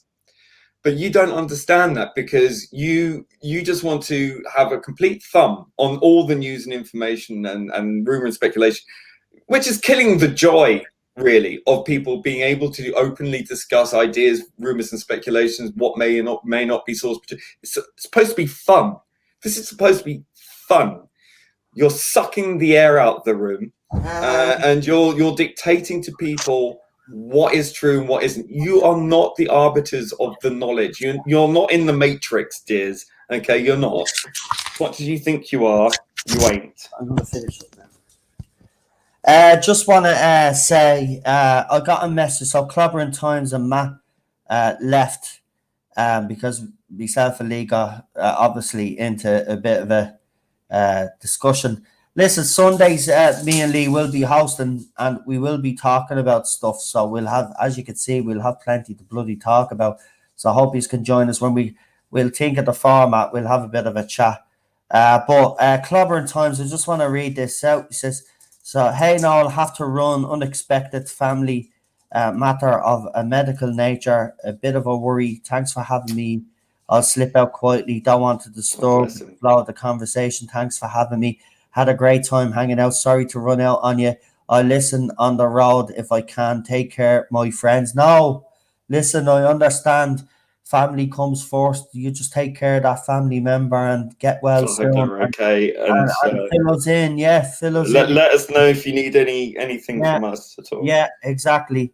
And Matt, thanks for coming on. I don't know if your signal went or why you popped out. I know you left a message in the chat, so I'll just go up and see if I can find it there. So, but thank you for coming on. Lee, if you want to do your shout out, mate, because I'm going to finish up now, actually. Cheryl wants to watch I'm a Celeb before she goes to bed. It's 11:15. So let me see. Hold on, though. Where's Matt? Matt, listen, thanks for coming on. I don't know why you left. I don't know if it was signal or whatever, but thank you for coming on. I really do appreciate it. Absolutely fantastic. Thanks for coming on. And Lee, thanks for staying on as well. And all my other guests. But do your shout outs there, mate, and let people know where they can find you. Well, you can find my other channel at Ordred Audio Visual, where I post my stuff that you see on Noel's channel. There will be more bits and pieces going up when I can get some things finished and whatnot.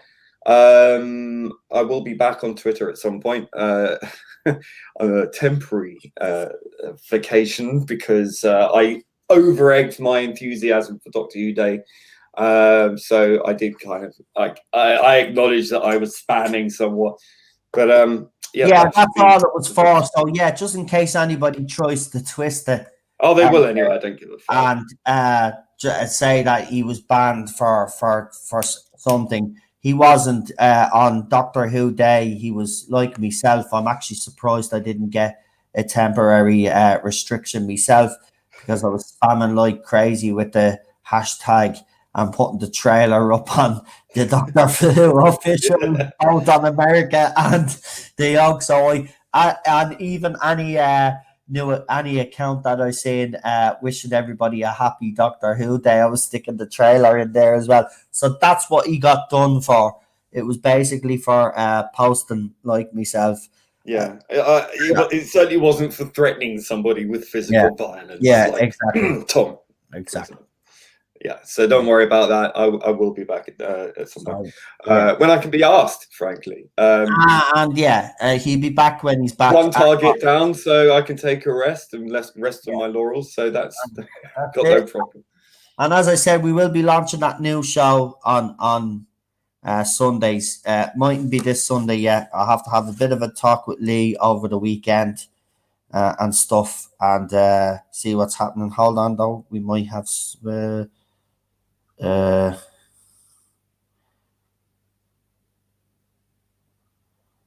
so apparently, hold on, we won't go yet. Hang on, because there's something. Can you show me? Right, we might have something here, which will be good news. Actually, it'll be good news for what we need it for, but it just goes to show you how sick these people are. So I'm just waiting to see if I get a reply off this person and they can send me a screenshot. But I'm after being sent something that, if true, well, hold on. I'm after being sent a photo here as well. Maybe people are sending it to me. Intrigue. Oh no. So Matt, thanks, PD Rich. Just let me know why, Matt. Hey, now seem to have dropped out. Thanks for having me on. Really enjoyed it. Matt, no problem. Sorry about that. That can happen. I'm just waiting. Seriously, this is actually taking me aback a bit. So I'm just waiting to see if I get a message. And if this is actually true, and it's on this guy's thread, well then well, I won't say anymore yet, but let's just say, as I said, idiots. And here we go. I got sent a photo. So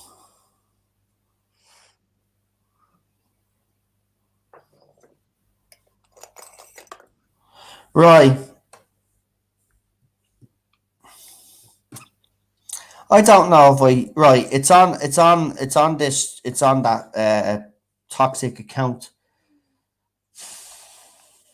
Right. Should I put it up? Right, I'm going to show Lee first.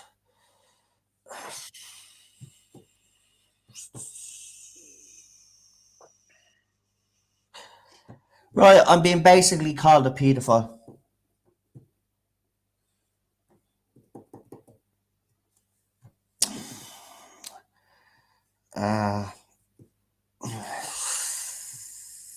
Right, Lee. Sending that to you on Messenger. Right, Reed, there's 3 messages on the thread, but the one down the very bottom is the one that's basically calling me. They don't use the word, but you know exactly what they mean by it. So it's insinuating. So I've sent that to you on Messenger there. Go and check it out. Because I don't know if I should share it on the channel, show everybody actually, and just expose these idiots. By the way, that got sent to me by Eddie. Yeah, I know what I'm talking about. And mate, you're being called on a not my doctor thread. So you call it out and you get accused. Marvelous. That's how it works. Okay. So do you think we should show it? Do you think it's I don't see, why not? They've said this publicly on a public platform, right? So Right, what I'm about to show you is obviously this is the type of stuff that I get, that's being said about me, and these are from people. Now, Eddie, of course, because he always will have me back as well. He's reported all 3 tweets because he's not going to tolerate that nonsense. Sure, he stepped it up with Tom as well. He's taken none of Tom's crap either. There's a lot of fed up people. And this is happening. See, this is the type of thing. So this is what he should be calling out, right, as toxic, because this falls under toxic, what he claims his account is all about. So in reality, this is what he should be calling out, but he allows this to stay on his account. And this is why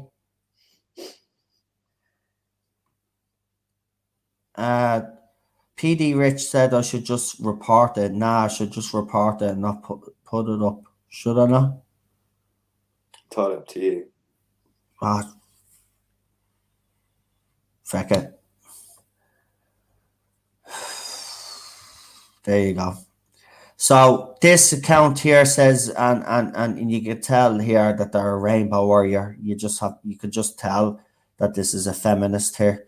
And are they the ones who know exactly how to target minors? Effing gross. And then this fella here says, given how much projection Noel does, I am now genuinely concerned.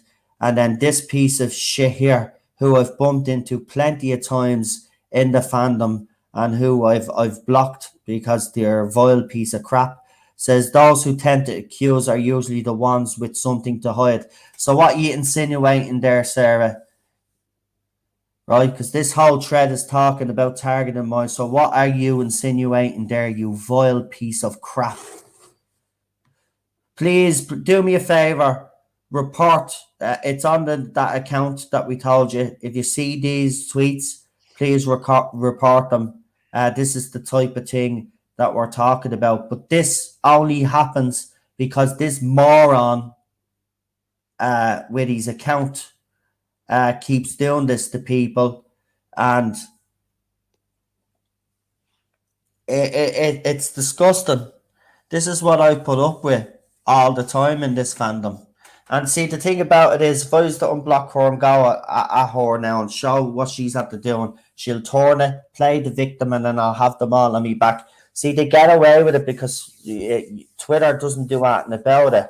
They're very slow to do something about it. And by the time they do something about it, weeks have passed. And that's not good enough. When you report someone like that, especially when they make accusations like that or they're insinuating stuff like that, bang out of order. But this is the type of stuff that I will be highlighting on the Irish Geek more so than this channel.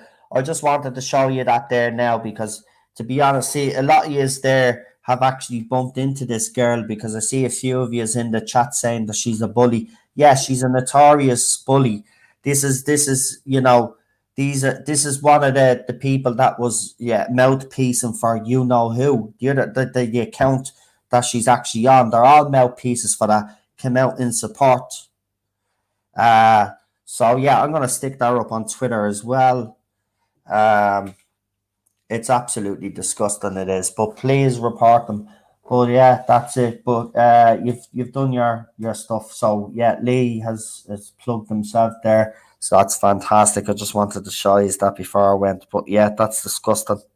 So I wonder what she. Yeah, well, listen, you all know what she's insinuating there, and these vile people. See, this is the thing, though. You get people out there because they're thick. They hear something like this, then someone else will add on, and then before you know it, then there's this whole big campaign, blah blah blah blah, and people just have to say things. We've already seen it in this fandom, male YouTubers being cancelled because of vile, malicious lies from people, especially women, like this plank that I just showed you a few minutes ago, and they get away with it. They get away with it every time. Well, not anymore. Not anymore. As I said, we will be exposing these people and continue to do so. Right, I'm going to leave now. Sorry to leave on such a horrible note, but there you go. This is the type of stuff that I get sent all the time. So for people out there that always say, it's me that does this, right? You clearly haven't got a clue.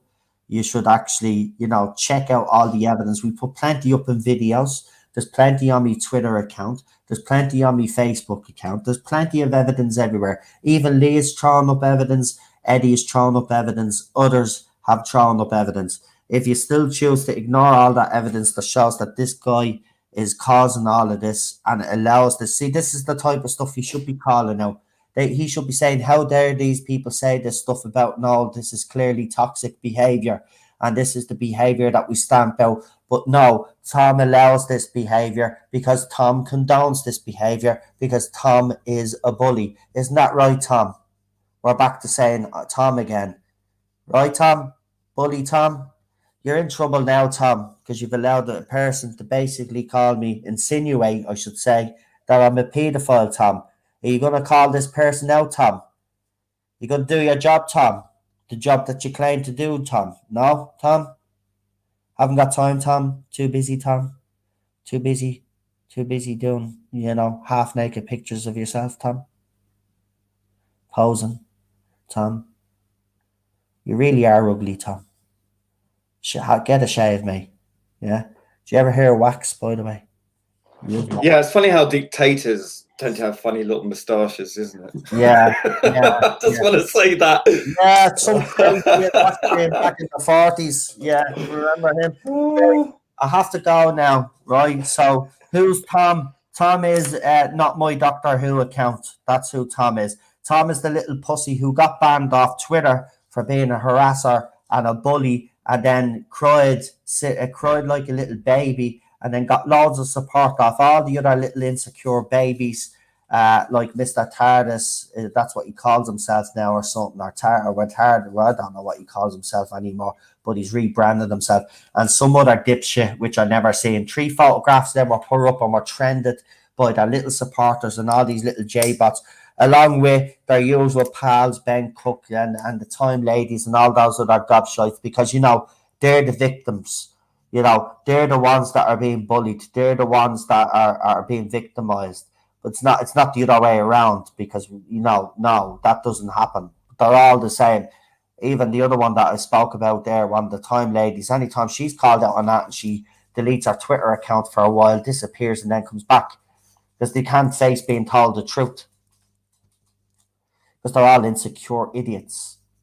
As I said, this era, the way Chris Chibnall goes on, Chris Chibnall has given them all this confidence because Chris Chibnall has shown them that a hack can actually get somewhere in life. And because most of them are hacks and most of them pretend to be fans, to try to get further in this business, they don't need to do that and they don't need to earn that, because Chris Chibnall has showed them the way. This is the way.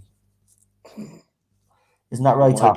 On my bloody Your way. biggest achievement, Tom, will be, and I can guarantee you this, your biggest achievement will be trying to take down Air China. I say try, because it will be try. But that will be your biggest achievement because you won't achieve anything else in life. So enjoy yourself. Because we're going to be on you like a hot rash now. We're not going anywhere. As I said, you do anything out of place. And you're already in trouble over those tweets. By the way, I demand that you take down that thread. Everybody is hearing me live now. So if there's any Tom supporters out there that support this account, you can let him know that I've said he's to remove those 3 messages and report them to Twitter. And I want to see the reports that he sent of those, because if he truly is about exposing toxic fans like he claims, well, then he must prove it to me that he does. So that timey-wimey person, the Paul person there, and that toxic Sarah one who has insinuated that I'm a paedophile, you now must report those tweets and expose those people, by the way.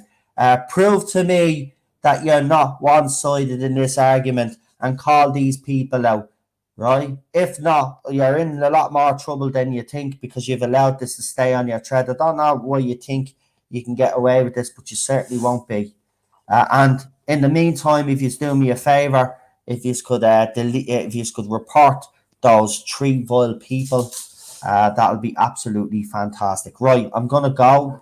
Lee is going to say good night to you as well. We're going to leave the channel trailer now, and I'm going to head off now and watch a bunch of celebrities now eat some fucked up shit because I need something to take my mind off things. And in the meantime, I'll be throwing that tweet up on Twitter. When I throw it up, do me a favor. I won't be tagging anybody in it because I got into a bit of trouble.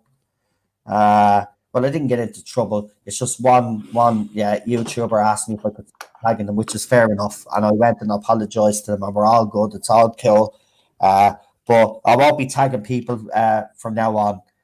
So if you just want to see any of me posts on Twitter, just go and check them out. But I will be sticking that up. Right, Lee, say good night. Good night. I'm going to say good night. This has been The Mandalorian and a bit of a discussion. I hope you've enjoyed it. As I said, myself and Lee in the next week or two will be launching a new Sunday show. As I said, I'll talk to him this weekend about it, and we'll see what kind of format we're going to come up with and stuff like that. Okay, I had an idea, but it's kind of a dead in the water now at this stage. So I'll have a word with Lee about a possible format, and it'll just be me and Lee. It'll be just the 2 of us doing a show together, co-hosting on a Sunday.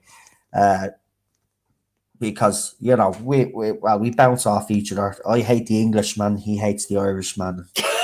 I'm part Irish. Back off. Feck off! You haven't got the right amount of Irish in you. Oh, right, because it's Cork and you don't like people. Yeah, we don't like. Yeah. Go back to Cork. Go back to Cork, you moron. That's an outrageous accent. Who gives a fuck? Who gives a fuck? Right, lads, it's time to go. I'm going to say good night to you all now. I would say top of the morning to you, but it's not the morning time, so I'll say bottom of the evening to you. Have a good one. And I will see you all. What day is it? About Thursday. I'll be on Rabbi's stream, I think, if the quiz is still going ahead. I don't know if it is. I believe it should be. I don't think why. I think it is. If not, I still will be on this channel because it's Thursday. So come and join me tomorrow. We'll do something tomorrow. I'll just think of something. I'll just, me. I'm an ideas man. Friday, Tarda Zone Talks. Don't forget to join us for that. And then Saturday, we've got the last Saturday of the Classic Who this weekend. There's going to be changes next week. Oh, no, Classic Who stays on Saturdays. What am I saying? Jeez, I nearly slipped up there. Sunday will be the last of the new Who watch along. It'll be moved to Thursday instead. So that'll be fantastic. And then this weekend, I will announce all the panelists that will be taking part. And that will be the panels for each week. That'll be the panels that we will have. And then Tarda Zone Talks, as you know, is open for everybody to come on and have a little bit of a chat for a while. So that's still going on. And then on Sunday, we'll see what we do Sunday. We haven't come up with a format. We'll see if we can incorporate a couple of you guys to come on for a few minutes or something. But we haven't thought of that yet. But as I said, when we do, we do. Right, I better go because Cheryl is like, you've been saying goodbye for the last 15 minutes. Bye now. So I'm going to say goodbye. See you later. Have a good one. Talk to you tomorrow. Enjoy your weekend. If I don't see you, then you know something bad's at the happening. The wife is at the hit me with a frying pan or something and burying me body somewhere. And remember, the number is 999 in Ireland. 911. Okay. I even said to Cheryl last night, if I was taking a heart attack, don't forget the number is 999. Right, just in case she dials 911. Good night. See you. Bye-bye. Bye-bye.